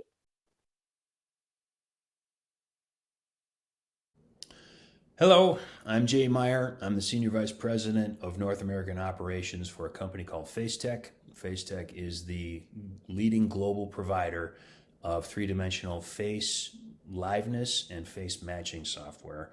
And it is a privilege to present to you today. I'm honored to be able to associate with an organization like Humanode and present at their conference. And with that, let's begin. What are we going to learn today? We're going to learn why voter fraud, money laundering, and online frauds and identity-related problems are identity verification problems. We're going to learn why liveness detection and face matching must be utilized to solve these problems. And we're going to talk about the future of identity verification and how it could eliminate phoning home from issuing authorities. Well, we're talking about privileges in our society. We're talking about voting. We're talking about bank accounts. We're talking about money laundering. We're talking about all kinds of different privileges that we enjoy, and we talk about how we represent those privileges. Well, it's important, I think, to go back and better understand exactly what we mean by privileges and credentials. A privilege is a special right that I enjoy. It's something that I'm allowed to do that someone else is not allowed to do. I gain a privilege by paying a fee. I gain a privilege by passing a certification exam. I gain a privilege by being hired by a company and amongst many other privileges that we enjoy. It's something that we earn the right to be able to do. A credential is something that we use to represent that privilege. A credential, for example, a driver's license is a credential that represents my privilege to drive on a public road. A credit card is a credential that represents my right to use a revolving line of credit at a bank. However, the definition of a credential is changing. You see, we grant privileges to people. But credentials are changing, and so our use of credentials is evolving in a way that is creating vulnerabilities. According to the Cambridge Dictionary, a credential is also a piece of information that is sent from one computer to another to check that the user is who they claim to be. Well, there's a problem with that, and that the person is physically disconnected from the computer. And so moving data between one logic device to another logic device says nothing about who is actually controlling the device. So a credential, it is an incomplete system to assume that a credential in an electronic network says anything about who is controlling the device. Further, according to Wikipedia, the purpose of a PKI is to facilitate the secure electronic transfer of information in a network. That could be internet banking, it could be email, it could be e-commerce, it could be voting, it could be anything. When we're talking about moving data back and forth in a network, we need to guarantee the integrity of the data when it's at rest or when it's in transit. And the problem is that a PKI typically doesn't include identity verification data. It doesn't include anything to physically connect a person to that device. And so the credential that's represented by the information moving back and forth between devices could be controlled by someone who is not authorized to access that privilege. Cryptography cannot authenticate people. The problem is that many of our credentials that we use today are false, are fake, or that we see today, I should say. For some of us, we use them. All the credit bureaus and so many corporations and government entities have been hacked, and that data has been stolen. That identity data is available for sale on the dark web. This is a screenshot of a company that is offering the service of creating customized driver's licenses for anybody that can pay the fee. And when I say customized, those driver's licenses could have my face with your identity data on it. It could have my face associated with completely synthetic identity data. The problem is that these credentials look, feel, smell, and behave just like the real thing. And so when we're accessing privileges, when we are trying to guard access to these privileges, we can't really trust that we know who this person is that's presenting a actual credential. We don't know that driver's license is fake necessarily. We don't know that this is the right person that's entitled to carry that driver's license. And this is one of the primary vectors for a lot of frauds, like voter fraud, like money laundering, amongst other things. And this is a couple of quotes from a group called the Financial Action Task Force. It's a organization overseeing a global treaty of about 38 different countries that all agreed to fight money laundering together, to enact standards in our banking systems to combat money laundering. Unfortunately, the United States and other countries as well haven't fully enacted the standard.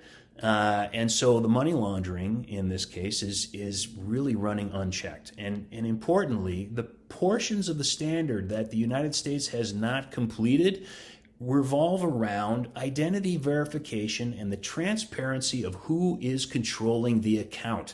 In other words, who has legal control, who has ultimate control, and what are they able to do with that account. We have no way of knowing, and that means that money launderers, the drug cartels, the human traffickers, anybody could cause the bank to beam money outside of the United States, and that is the primary vector how criminal organizations launder money today. Bad data in is bad data out. If you don't know who you're verifying at the bank or in the voter registration or in the driver's license central authority or as an employee, you can't know actually who you are granting privileges to. If you don't know who you're enrolling, you can't know who's accessing the privilege. And this is the primary vector for 85% of data breaches today. So what identities, how can we do this? Well, we know that there are proven verified identities out there. We call them a legal identity. There are different types of identities that we represent. We have our personal identity represented maybe through Facebook, and we could say anything we want about ourselves there, so you can't rely on that. Then we have fiat or government identity. This is the identity that's represented by official government credentials like a driver's license or a passport or a national ID card. That identity is issued upon birth through a birth certificate, and it is represented in the United States by a driver's license as the primary method of verifying who we are. And in all of those cases, a face is associated with the identity, and that face is the thing that binds the actual human being to that identity out in the marketplace. Unfortunately, it is a 100% manual verification process. You literally have to look at the credential, at the picture on the credential, and look at the person and guess to your best ability if the picture matches that person. We have, this true digital identity out there. Who are we really? Is it our legal identity? Is our Facebook identity? We don't know. It's some combination, but in the marketplace, it is our legal identity that the relying party is interested in. The banks, the voter registrar, the employer, they only care about the legal identity. So we have to verify that you are the person that the legal identity describes. And we do that with ID cards, right? Driver's licenses. And we can use biometrics to enhance that process. We can use face matching software to match the live person's face against the picture on the driver's license. Unfortunately, we already know that driver's license could be fake. It could be my face on someone else's identity, including a legitimate driver's license number. So if the relying party took that information and checked to see if it was valid, the driver's license would come back potentially valid. It would come back with verified citizen identity data, and it's associated with the wrong person's face. So a better way to verify identities before you enroll them into a system is to verify their face against the verified identity data, and including the face data that's at the issuing authority, at the DMV or the State Department or otherwise. That's the only way that we can know for sure that I am the person that is represented by that identity data. Well, the problem is that, those systems don't exist today. And so standards are evolving to allow people to present a verified identity credential in the mobile ecosystem without requiring a phone home situation. And in August of last year, Working Group 10, I think it is, in ISO came out with ISO 18013-5, which is the mobile driver's license standard. It is a cryptographically secure data structure that includes the verified information at the DMV, and it includes the face that's stored at the DMV. And because it's cryptographically secured, we know that the data that is provisioned to this device has not been corrupted. If the person has a digital ID card, a mobile driver's license that complies with the standard on their device, we know that that identity is verified, we know it's legitimate, and we know that it is the face that was originally associated with that verified identity when it was issued. So now we have to verify that the person presenting that device is actually the right person. Unfortunately, because of the way the system is designed right now, the provisioning process must be supervised in the DMV office. You cannot get a mobile driver's license provisioned to your device remotely because it is effectively an analog verification service. You have to look at a face. You have to have a supervisor at the DMV look at the face on file and make sure you're the right person, and then only then will they move the ID document to your device. Likewise, it is really a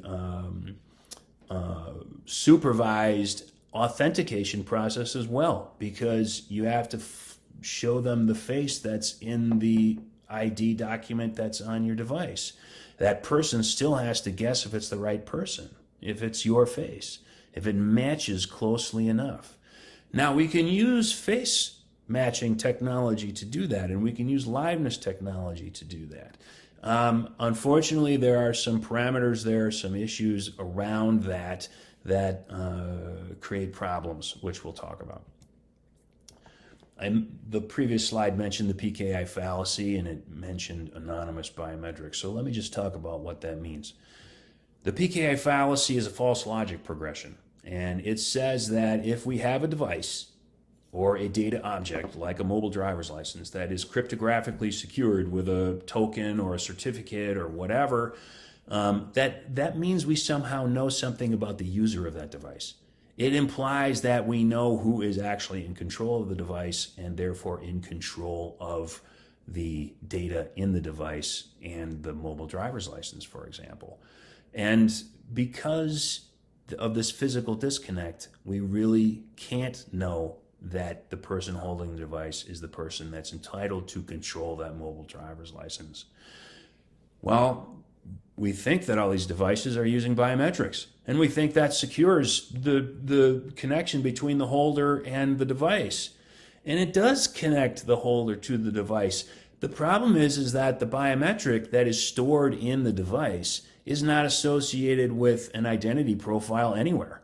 It is the biometric that is stored on my phone does not say this is Jay Meyer's biometric. It just says that this is the biometric that was enrolled.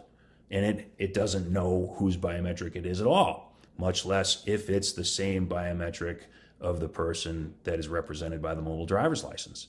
So it's anonymous. And likewise, when you open the phone or when you access an app or the privileges that you access through your phone, that is also anonymous. When you open your phone doesn't say, is this Jay Meyer? It says, is this the same face that's stored in the secure enclave on the device?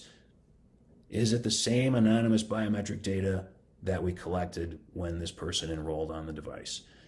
It's anonymous biometric data.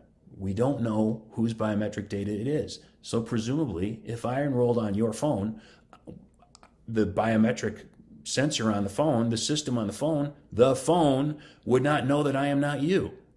And that means that the third party that is relying on that phone, that biometric sensor, the third party cannot know if it's really you. They cannot determine that I am not you.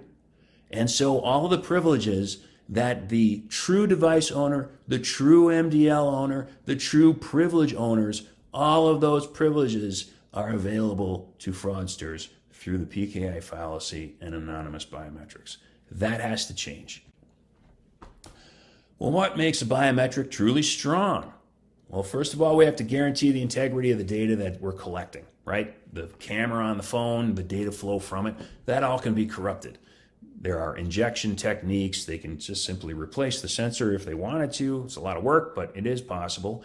More importantly, we can control the sensor and we can control the data flow from it using cryptography, right?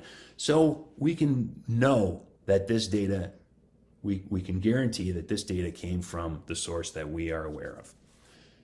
Then when we take that biometric data, we have to bind it to a legal identity, a proven verified identity somewhere at enrollment. Either that's on the device, which is impossible today, or it has to be at the verifying, at the relying party or the issuing authority, right? Just the same way that your face is on your driver's license, it binds you, the physical human being, to the identity data that's been proven and verified that is on file at the DMV, the face. All we're talking about is enabling the same capability in a unsupervised remote environment. We verify the identity data, we collect the face and bind it to the verified identity data, and from that point forward, we can authenticate to that same data. When you do biometric matching, more data is better than less. You want to capture as much data as you can. And this is a statistical probability calculation. So that's why at FaceTech we prefer three-dimensionality, because 3D data provides orders of magnitude more data than 2D data. And there are only two vendors on the planet that use 3D data today, Apple and FaceTech. FaceTech is a software capability that you could download into any device and use three-dimensional data. You want to make sure that the face data and any liveness data that you're collecting are wound together from the same source. You want them collected concurrently. And that's because if you can know the source of the data, i.e. the sensor, you can know when data didn't come from that sensor. And if the data packet that you are working with includes data that did not come from that sensor, you automatically know that it's an injection attack and you can delete it and shut down the transaction, right? So collecting that data concurrently is critically important. It also allows us to mitigate a honeypot risk in a centralized database architecture. And then you want to use the liveness proven face data, again, against the data that's bound to the verified identity data for authentication purposes later. Again, upon enrollment, let's say you're an employer and you want to enroll somebody and you collect information about that person that you believe proves that is verified. My employer, FaceTech, knows who Jay Meyer is, right? And they believe that I am in fact Jay Meyer, okay? Then you can bind the biometric data to the employee profile for Jay Meyer and believe from that point on that every time you authenticate to that identity profile, that it is in fact Jay Meyer authenticating to that profile, right? Now we can authenticate using liveness proven face to the credential itself, but we already know, again, that credential could be false. We can't trust it. So it's better at the issuing authority. You can do this from the DMV. You can do this, again, use that source as the verified identity data at the voter registration or at the employee enrollment or at the service provider's enrollment. When you enroll for a new service, you can verify the claimant, bind a biometric data to that verified identity data, and then authenticate to that proven identity biometric every time that person tries to access the privilege. So at FaceTech, we've designed a new modality specifically for that. Our technology captures enormous amounts of data and is extremely accurate. It is orders of magnitude more accurate than other face biometrics. Because we use 3D liveness and matching data captured concurrently, we can know that this person that the biometrics match. We do it with no observable racial or gender bias. Three-dimensional data doesn't care about color of the skin. It doesn't care about color saturation of the skin. And so we do not have problems with bias that the other companies do. Our technology is designed to work with all of the major operating systems and including in a server, in a browser. And so we are able to service any device anywhere on the planet. And in 2022, if we don't get another customer, we'll do 600 million liveness checks.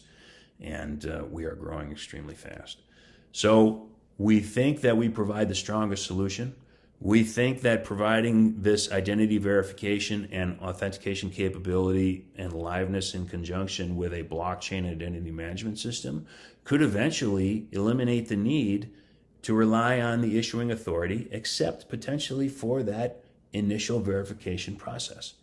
And so once you have a verified identity at the identity chain and the biometric is associated with it, you could then authenticate to that from that point on and know that it hasn't been corrupted.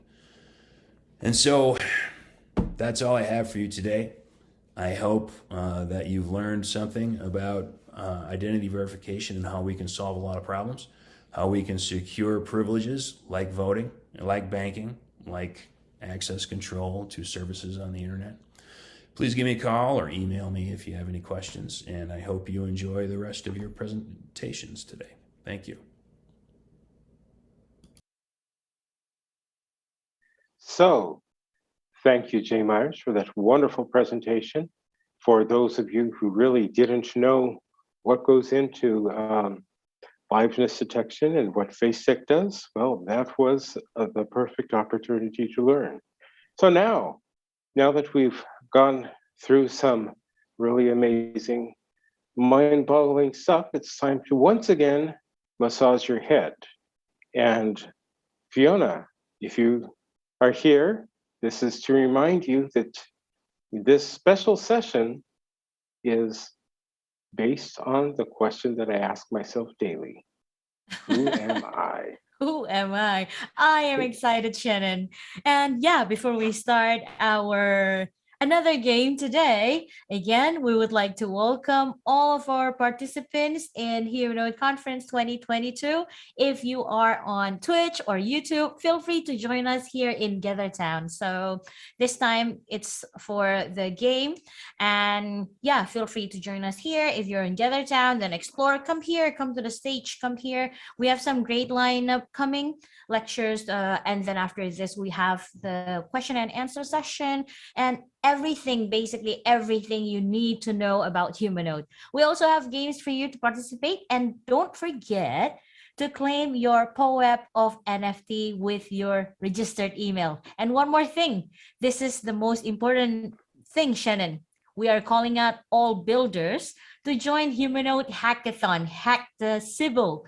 It will be hosted on Dora Hex, and it is live tomorrow, the 2nd June until 15th of June, Shannon. So why don't you say something to our builders, Shannon, give them some fire, Well, we're talking about a $30,000 prize pool. So, if you really want to earn some money, please join this. And actually, one more thing, if you're not really interested in participating in a hackathon and you just want to hack to see how bad our system really is, well, you can try to hack our liveness detection. You can try to hack Basic, actually. They have a $200,000 prize out. If you're able to spoof even one identity, you can earn that prize. So, and with that said, before we move on to our special Who Am I session, one more thing. After the Who Am I questions, we'll have a special blockchain Q&A. And we will have some people from our tech team, from the masterminds behind the code, preparing to answer your questions. So if you have any tech questions, now is the time to ask. Type it So out. with all that said, Fiona, let's go ahead with Who Am I? Oh, and for today's Who Am I, we're going to go from some new faces to some real old school faces. I am excited. I am excited, Shannon. Let's go. Let's go. Bring it on. So, are you guys ready? Yes. If you are ready, and if you happen to know who it is shown in the screen, on the screen, then you just type out the answer. Type the name of the character, the name of the person in the chat room in GatherTown. Ready? Let's go. This is the first one. Okay. We can see there is a black and white photograph right there with a black shirt. Anybody knows this? Okay, are you ready? This is very famous, you know, Shannon. Like I know this man. Of course you know this man. I know Hopefully, actually, let's put it this way. Hopefully you know this man. Because if you don't, yes. you're in trouble. Oh yeah, that's right. I bet I am. But yeah, this is a clue for you guys. So this man, you've seen him several times today, right? Several times today, and yesterday. Hush, hush, hush, hush. Let's move on. Okay. I'm sorry. Okay, I'm sorry. All right, 5, 4, 3, 2, 1. Carry on. Show the next piece of puzzle. Thank you very much, but of I guess... course, you know, those shoulders, they speak so much. I mean, they carry a lot of weight on them. Well, he looks intelligent. He is smart. Yeah. And, okay. So yeah. Let's go with the next. Okay. 5, 4, 3, 2, 1. Oh. Come on, guys. Anybody? Type out your answer. Type it out. Chat room. Well, GatherTown. Samir seems to know this person, so that's a good start. Okay, and the answer is 5, 4, 3, 2, 1, 0. Reveal. There you go. Okay, very nice. We got an answer right here. Thank you very much for your answer. And now we are going to the second photograph. Reveal the piece of puzzle. Oh, okay. This is question number 2. Who am I? Who am I? This one is a tough one. So we might want to go to the next slide. ASAP. Next slide. 5, 4, 3, 2, 1. Reveal. So what do we see here? We see some hair. We see some jeans. Perhaps it is somebody associated with music, or could it be a programmer? Well, this one will tell you. The next piece of puzzle will tell you. 5, 4, 3, 2, 1. Reveal. There you go. I think this is very clear. Right, Shannon? Yeah, Anybody? I think it's clear. I think it's clear. Okay. Somebody says Fiona. Oh, yes, of course. Okay. Anybody? We are still waiting for your answer. Please type it out in the chat room in GatherTown. And it's time for the last piece of the puzzle. 5, 4, 3, 2, 1, reveal. I told you it was old school. That's right. Okay, anybody? Anybody knows the answer? Okay, type it out. Type it out. 5, 4, 3, 2, 1. Thank you. Let's carry on to the next piece of puzzle. There you go. This time, think about personality in crypto. Personality in crypto. I think this is kind of clear, right, Shannon? Because we have the face. I mean, we're giving it out right here. It can be So, anybody, but yeah. It could be, well, come on.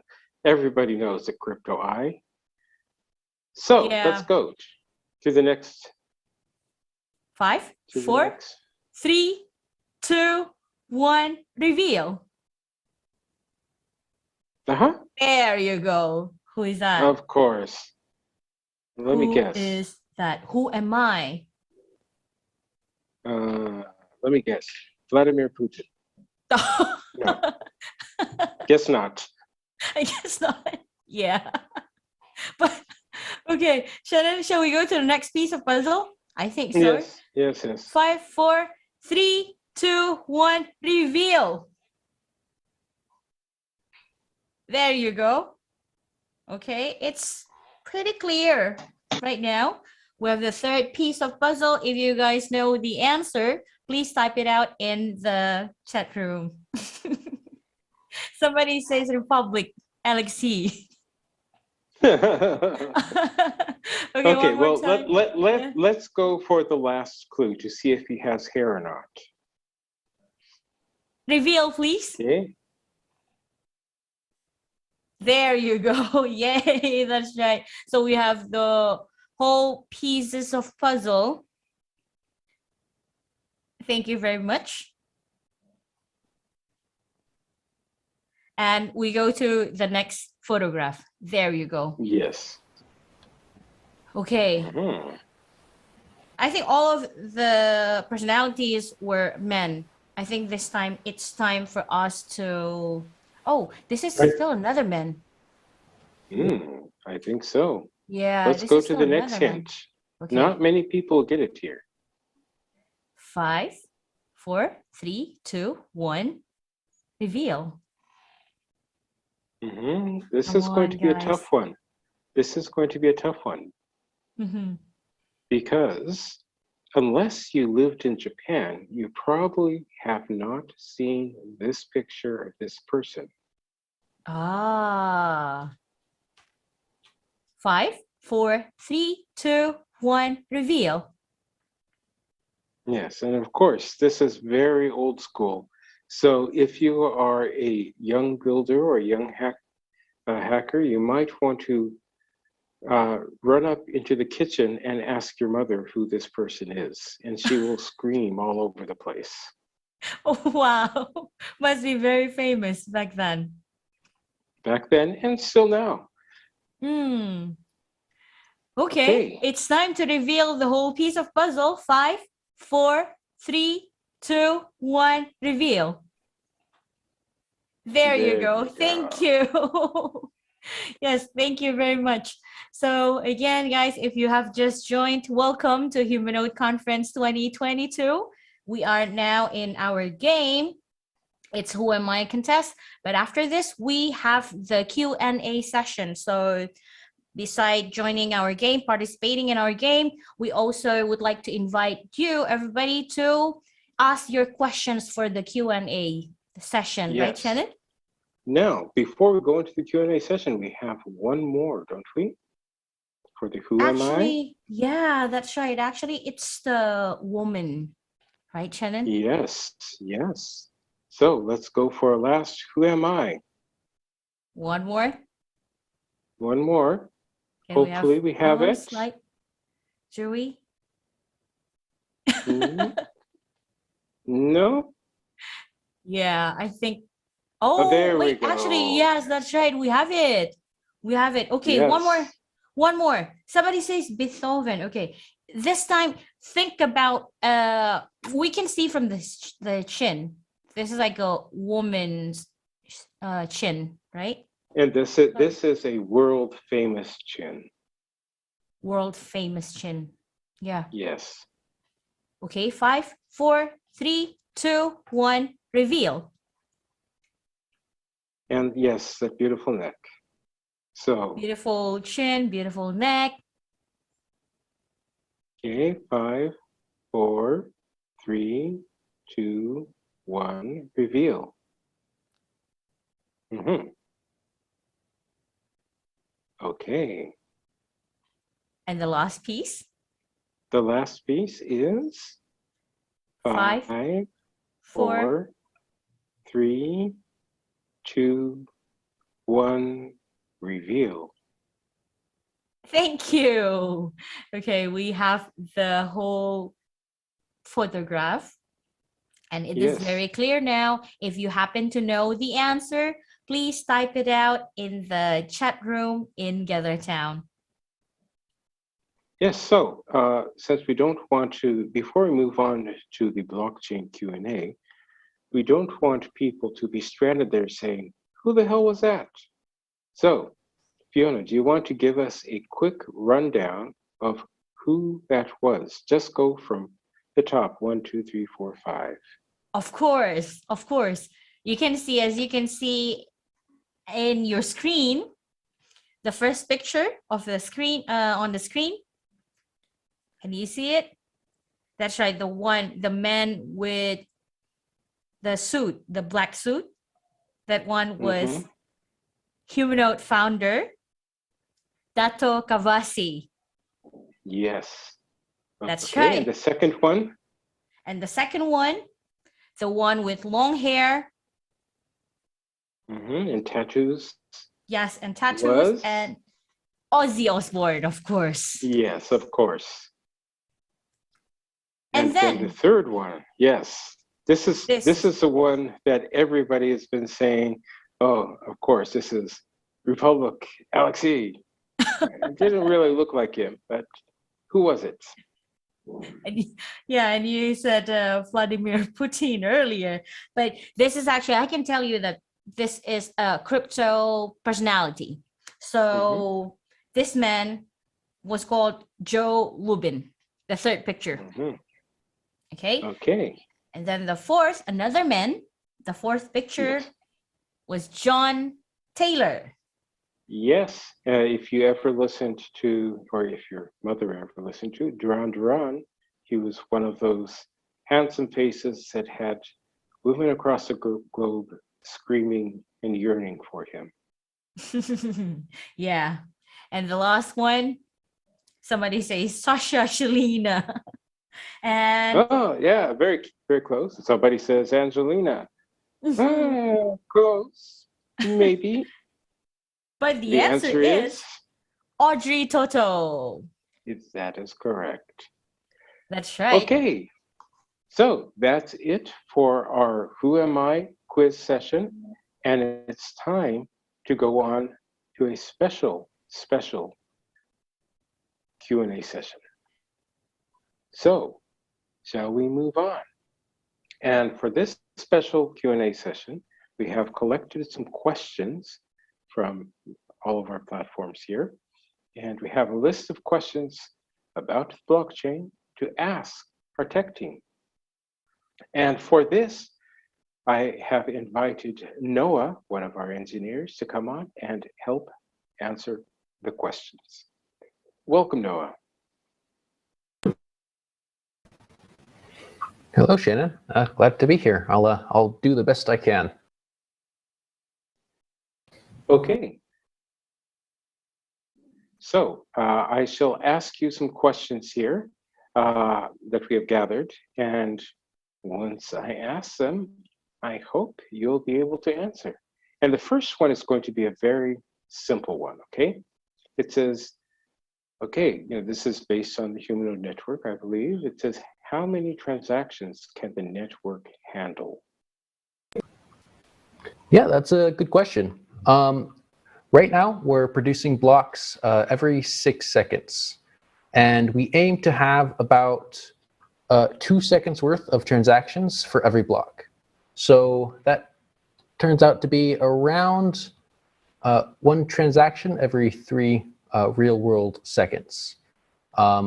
In terms of token transfers, that's about 25,000 token transfers per block, so quite a bit, yeah. Thank you. That is quite a bit there. So, one other question. This is this is a tough one. It says, "What's time to finality?" Yeah, that is a tough question, actually, and we're not so sure right now what the best time to finality would be. One of the goals of testnet 3 is to kind of fine-tune this value and see what would be best for us. Like right now, we have it to be as quick as possible, so that's about 12 seconds. But we're thinking it might be better to have it to be longer, so around 5 to 10 minutes. So we'll see. We'll be testing it for testnet 3 and narrow it down for sure.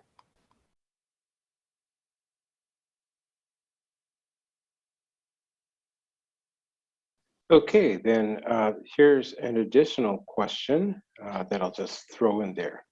Okay, you gave us great answers for those 2 questions here. Are any of those the topics that we mentioned right there, are any of them impacted by the number of validators? Yeah, so the time to finality is correlated to the number of validators. It's we aim to make sure that we have enough validators to be secure, but the more validators we have, the harder it is, the more complicated it is to get everybody to agree. So there's a balance there. In terms of the number of transactions, no, it does not depend on the number of nodes. The number of transactions more depends on the compute power of a single node. So say we want to increase the capacity of our network with more transactions, we just raise the compute power of each node, and that will give us more transactions per second. Okay, thank you. Now, the next one is another question from the audience, and this one might be a little tougher. So the question is, how Humanode is going to facilitate connection between DAO activities and proof of time / proof of devotion ratings on chain to understand who is going to be in the validator set? Yeah, that's a great question.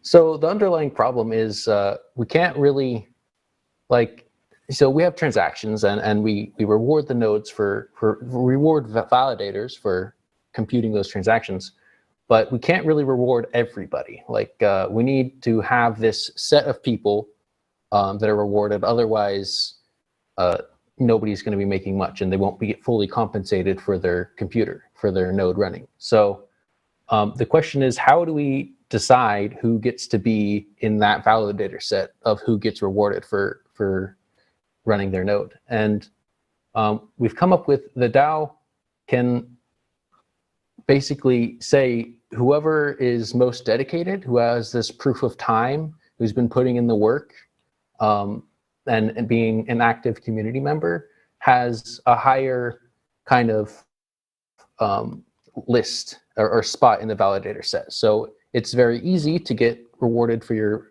node as long as you're putting in the work and making sure that you're being an active community member. Okay, then here comes another question. It says, these days people move around a lot, travel a lot, and do a lot of things just with one smartphone. Are there any plans to launch a mobile app? And this one is kind of tricky. What do you think? Yeah, well, we already have for scanning biometric data, we do have an app, and it's actually a PWA. If you're not familiar, they're progressive web apps. They're a specific kind of app, and so yeah, we do have support for apps, and we also are planning on some special apps in the future. So keep your ears out because we have some nice surprises for you. Okay, so now we're going to go to some other questions here. Just since we're having a hackathon tomorrow, and well, it's going to start tomorrow, it's going to run for 2 weeks. I'm going to ask you just some simple questions about the hackathon, because I know we're looking for certain types of projects out there, and I know that people assisting us in running the hackathon or supporting the hackathon are looking for specific types of things. From what I understand, there are 5 different tracks for this hackathon. Of course, the $30,000 prize is kind of split between these tracks. What are the tracks that we are looking at for the hackathon?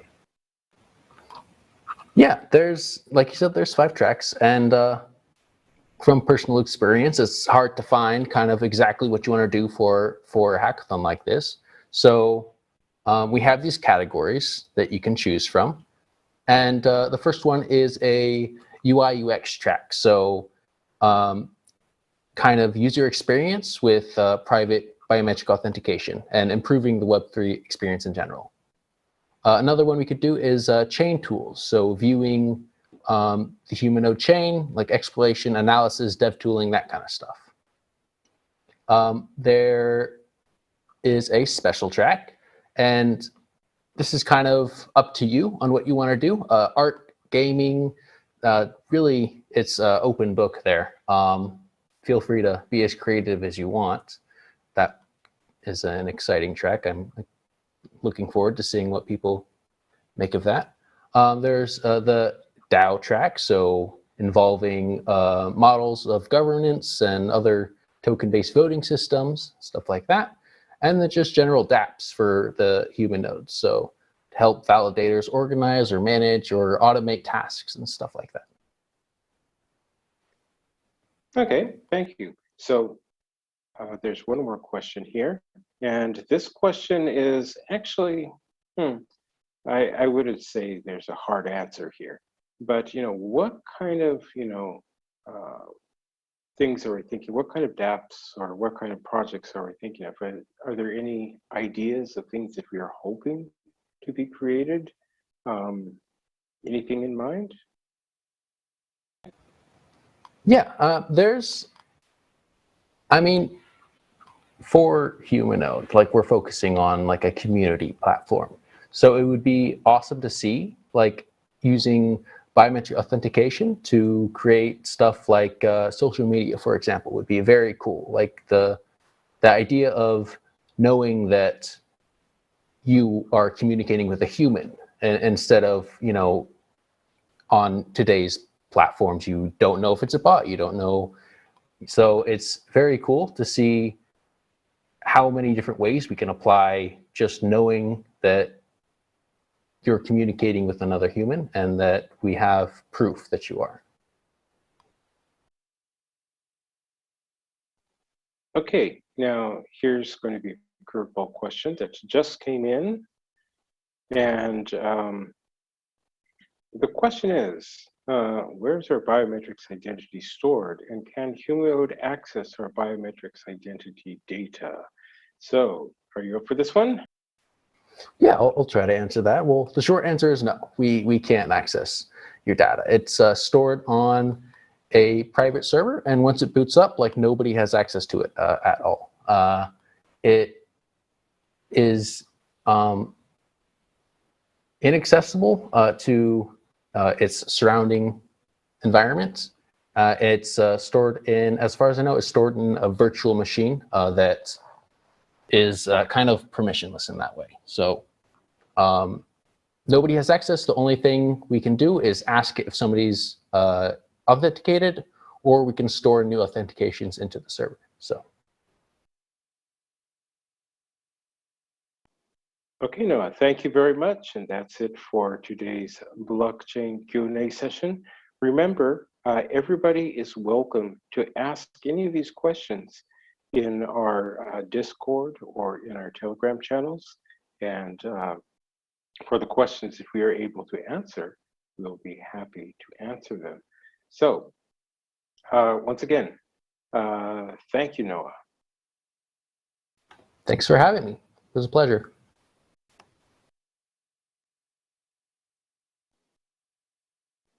Okay, and now it is time to welcome our next guest for one of the last sessions of the day. You have met this person yesterday, and he is Victor, our co-founder, and he'll have a short demo, I believe, and a special lecture for everybody. So, Victor, are you here? Yes, I am here, Shannon. Are we ready to start? Yes, we're ready to start. Let's roll. All right. So it is a surprise even for us that our dear partners managed to integrate us that fast. And yeah, you've just been talking about the Humanode use cases. Fiona has been answering question, hey, can you name Humanode use cases? So here is one, which is live. This is a real world use cases, not just some crypto BS.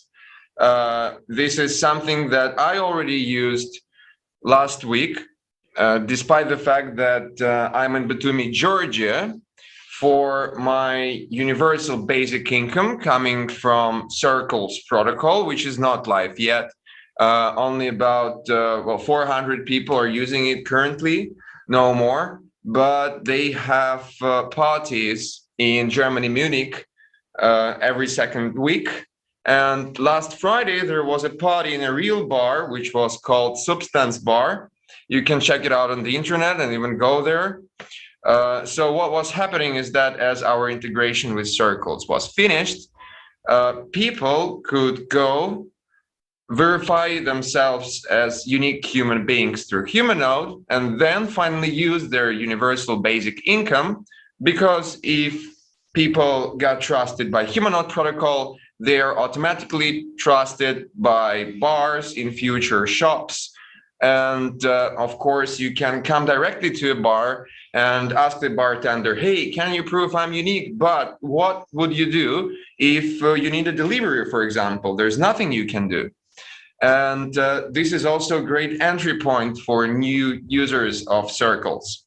And right now, right here is sitting our engineer, Tony, whom you already know. Tony, please enter your contacts, and you will see that Tony has, okay. Yeah, Tony has no contacts in Circles UBI. He's not trusted by anybody yet. So how can he use? Well, nobody trusts his Circles. He already has some universal basic income, which is like 13 euros in today's rate. But yeah, what will he do to go to the bar and get his free beer? Well, he goes to the market, right in the Circles app. That's what I did last Friday. He goes to this test basic income lab, which is kind of shop, and he pushes proof you're unique. That's how it works. So yeah, he's going to use our authentication protocol right now. You will see like pretty much the same process as with our nodes, but you don't need to launch the node anymore. And he moves closer to take his 3D face. We're encrypting that, uploading it. It says success. Your 3D face map was generated. And now he approved that his data to be sent to Circles, not his biometric data, but just as biometric data is kept privately in our protocol, we just sent unique ID of Tony in Circles to the Circles protocol. And that's pretty much it. He has just been verified, and now he is able to shop in the shops that trust Humanode. Well, that's pretty much it. That's all the demo. I suppose you're pretty excited by it already. Here we go. Universal basic income is one of the use cases of Humanode. Okay, enough with that. Actually, last week when I tested out myself and I bought a beer, I even paid taxes to German government, 19%. And well, I wasn't in Berlin, but the founder of Circles took that beer for me. And now we're waiting for a party like that in our town, hopefully soon. But let's move forward to our lecture. So, for those who have already been, oh my God, what's happening? For those who have already been to the lecture of Dato, he might have told you about FATH, but just a little bit. I'm crazy about economics and solving one of the biggest and low-hanging fruit problems of humanity, which is to fix the awful macroeconomic situation we're in now, which is completely flawed. Unfortunately, when we came into crypto, we quickly understood that, hey, this thing is, well, pretty much the same stuff. Let me start with the problem of devaluation of currency, which probably every second child already knows about. Which is connected with to the fact that how our current financial system works. So there is usually the entity like Federal Reserve who tries to control the monetary base of the national currency, for example, dollar, by contracting or extending the monetary supply. So when it happens, the monetary supply, the monetary base, it doesn't go directly into the hands of all the people to increase the monetary supply when we need it. And we do need the increase of monetary supply if the national economy increased in size, because otherwise we will fall into deflation, and everybody will just stick to their currency without spending any money, and the economy will go into recession, which is actually happening already in our world economy, but it's still starting. So what happens next is that this money, they go to the large financial entities and corporations who have a lot of ties to different banks and biggest companies all around the world, and can then spread this monetary supply further. You have probably heard about banking multiplicator, which means that if you're a bank, you get that monetary base from central bank, for example, and then keeping in the reserves, you can create even more money, just, creating ones and zeros by issuing more, or basically by lending this money to other smaller banks, to retail banks, to smaller enterprises, and then again with another multiplicator, creating almost like $100 more that was initially created by the Federal Reserve when they expanded their balances. Money finally come to the people, and it all goes in the form of loans. So when the money is issued, the guys who are at the top of the financial structure, they are getting more than those who are at the bottom. And effectively, when it happens, we see the devaluation of the money kept in the people's bank accounts, pockets, at the same time lowering the purchasing power of their salaries. At the same time, well, we kind of were supposed to fix that once crypto was launched. Of course, Bitcoin is 100% reserve system, not like the banking system we have, where the reserves in Fed were effectively lowered to zero. In many countries, it's at least 5%, but when the coronavirus hit us to save the economy in the short term and to ruin it in the long term, they put the reserves requirements to 0. Well, in Bitcoin and in Ethereum, again, these are 100% reserve systems, but there is still this hierarchy of the protocol on top, which acts as an emitting entity.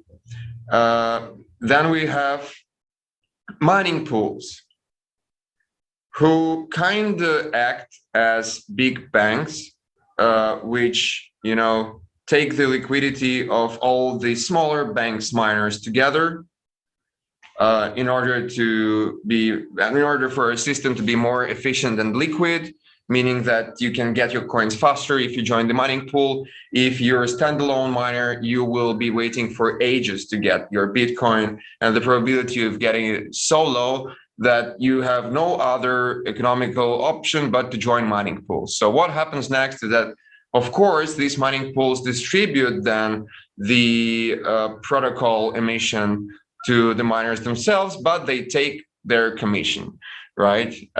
Again, those who are at the top of this financial structure, and as we showed you yesterday, there are usually just 4 mining pools who control more than 50% of the whole hashing power of either Ethereum or Bitcoin.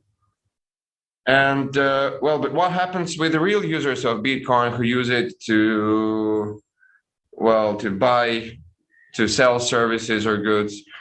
Well, they again are getting devalued nonstop by the protocol emissions, which go directly in the pockets of miners and mining pools. So what changed in proof of stake? Only one thing changed in proof of stake.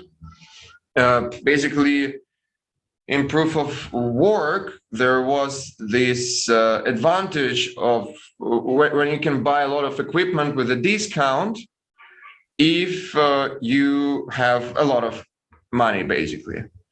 In proof of stake, it's different because the price of the token is the same, disregarding like whether you have a lot of money or not. You just have to go and buy from the market or buy OTC. Actually, if you're a huge VC, sometimes proof of stake protocols have OTC VC rounds as well, where huge VCs buy the tokens of proof of stake networks with discount. But that's another story. All I wanted to say on this slide is that, well, nothing really changed compared to the previous slide. You still have validators and you have delegators. Validators, those who are running the infrastructure and have enough resources for that, are getting direct emissions from the protocol. And delegators who delegate it to them, they basically have to pay commission to validators. Same stuff, big guys with enough resources to set up this infrastructure and to have enough marketing to show the people that they're trustworthy, are getting the most out of the new created tokens. Or, well, in perfect world, we wanted to call this money, but for some reason we stopped doing that. Probably because everybody's feared of Security Exchange Commission. So what happens to protocol users? Same stuff. They are getting devalued day by day because this new emission comes as incentivization for validators and delegators to lock up their tokens, to set up the services, and to validate transactions on the network. So what we have come up with, it can be applied both to the national economy, which is really hard because it means the full restructuring of the national or world economy. That's why we want to first test it out in crypto. I should say that it won't happen in Humanode protocol anytime soon. And you will understand why pretty soon. So what we came up with is a hypothesis called FATH. FATH comes from the word fathom. In Latin, fathom means like the reason why something is happening. And we wanted to find reasons why should we issue new monetary supply in the first place, and why should we contract the monetary supply from time to time, and well, who and why receives this emission. Well, as you see here, we're pretty much describing the same stuff that I just told you about. And now let's delve into how FATH works. So in order to fight devaluation, let's start with devaluation. We want to issue tokens proportionally across every account in the network, and it doesn't matter whether you're a validator or not. Of course, the validators in Humanode network have their own bonuses. They get fees from transactions, from execution of smart contracts, and from biometric uniqueness and liveness checks. But when the protocol grows in size, we should like account for the growth of the protocol, issuing new tokens. But when we do that, we distribute tokens proportionally to every holder. Well, human node, non-human node, team member or not, it doesn't matter. Basically, if you have 100 Humanode tokens and Humanode network grew like 100% in a year, then you're getting 100 tokens on top of what you have right now.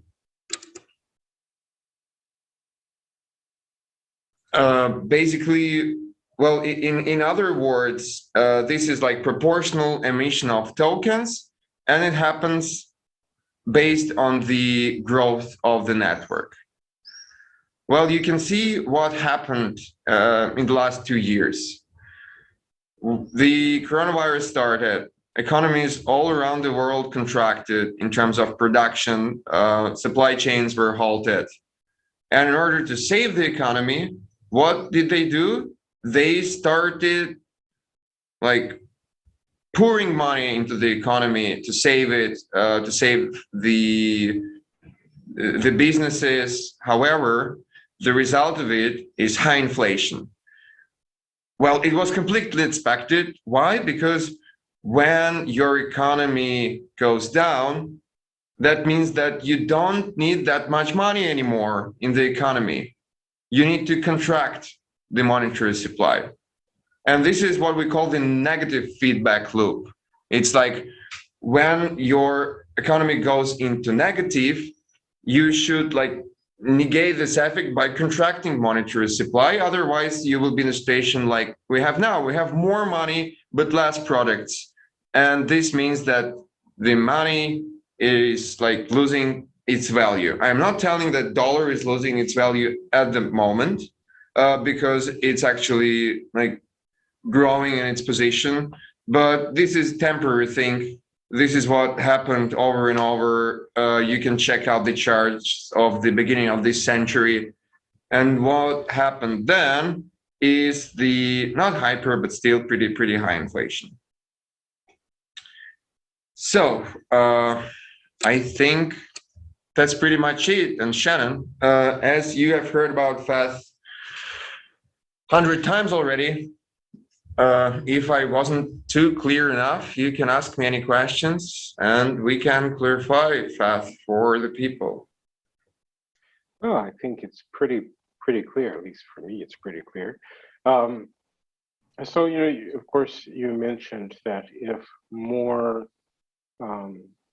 if the economy grows a lot, more tokens are issued.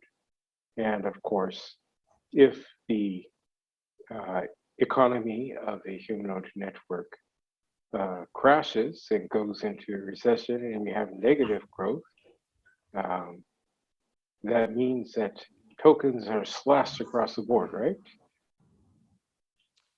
Well, yeah, basically the balances of everyone decrease, but it doesn't mean that people kind of lose the ownership of the whole total supply. They are still left with the same percentage.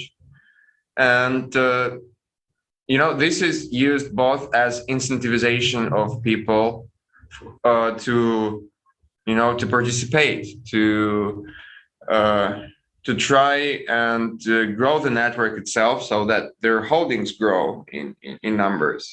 And at the same time, this mechanism serves as negative feedback loop, because if you have a positive feedback loop, right, because of the positive feedback loop, you will grow, you will grow, you will grow a lot. But when the time comes finally to contract the economy, well, you will fall as much you were trying to grow it before that. And in this situation, like we have, the economy overall should be more stable, and it won't be looking like boom and bust cycles, but it will be more like a slow line, which is hovering about the productivity growth. Well, basically, the real long-term growth of any economy, world economy or protocol, is the productivity growth. More developers, more value, more efficiency in the actions of people, not just because of these hype cycles, boom and bust, like credit cycles that we have right now. Okay, thank you very much. So I think this brings this session to a conclusion. Victor, do you have any last words for our audience and those who are getting excited about Humanode? Yeah, I advise people to look again into how the economy is structured, not only in the real world, but the experiments we have in crypto are somewhat exciting, but still so naive when you just have the inflation of your own token of over 100%. This is crazy. These things attract liquidity for a few months while they give crazy returns. But when the hype stops, these economies fall down crazily. So I think that, yeah, to developers and to people who are interested in crypto, please inspect the economies a little bit more to understand how to make them more stable, and not how to create the next Terra Luna collapse. Okay, Victor, thank you very much. It was a pleasure to have you here. Now, before we Thanks, Sean. move on to the very last message of this conference, I'd like to remind everybody once more that we will be having a hackathon starting tomorrow. So if you're a builder, a hacker, if you really want to move forward and gain the chance to earn the $30,000, this is your chance. Use a QR code or just, Google Humanode Hackathon, and it will lead you to the page to sign up. So we're looking forward to your participation there. Also, just as a reminder, we launched the Humanode testnet v3 last night. It's currently being tested by the Humanode core members and will soon be going public. Of course, in our state, it will have a couple stages. We will be testing the Babe and Grandpa system, so we'll be accepting people in batches of most likely 50 to 100 users at a time, and it will grow. So make sure to join Humanode on Telegram, Discord, and Twitter. because we will be sending messages instructing people to actually sign up to join testnet v3. And remember, one last thing, the Humanode testnet has never been and will not be an incentivized testnet, meaning you do not earn crazy riches or gold or a lot of money or many cups of coffee just for joining the testnet. This really happens. This testnet is inspired and moves forward by the community members out there that believe in the potential of Humanode and the future of Humanode. And we hope that you're one of those and welcome you to join our test. So, as the very last person to bring on stage, I'd like to once again invite Dato Kavasi. I know everybody remembers him for the sexy photo we showed of him earlier. So here we go, Dato. Welcome to the stage.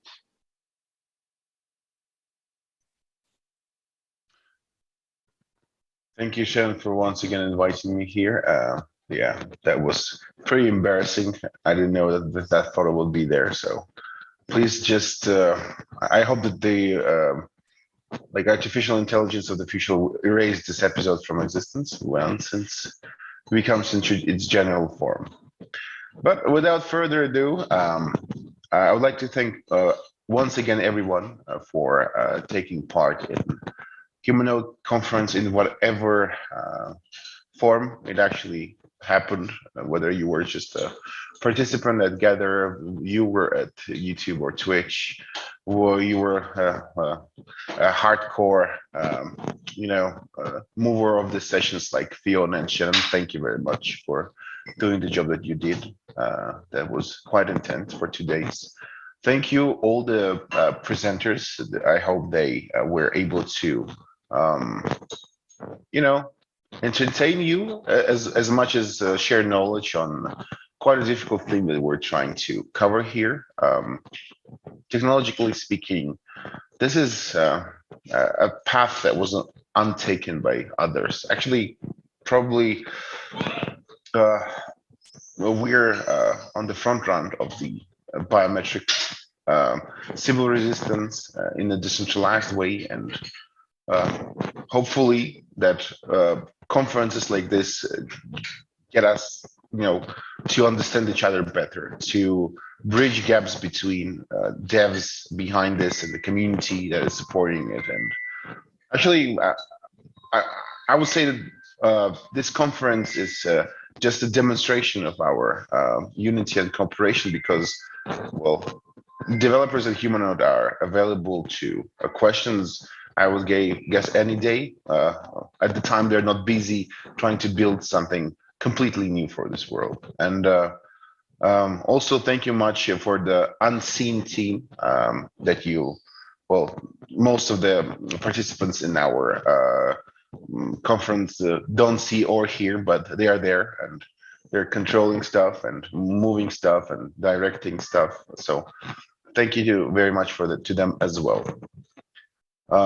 It was quite interesting 2 days, and hopefully there were not too many hiccups in our program, and not too many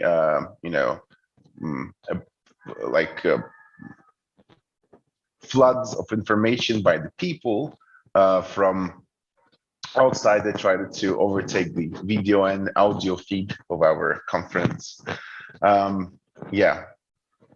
From this point forward, the Humanode team will be fully focusing on delivering mainnet and pushing the testnet 3 to its full closure, and bringing the tech up to the point where we can actually store value based on collective human existence. And hope this conference converts into something yearly and is never regarded as some speculative, some only money-driven conference. I hope it stays technically oriented as the way it was meant, at least by the Humanode team. thank you very much, everyone, once again, and we'll see you next year.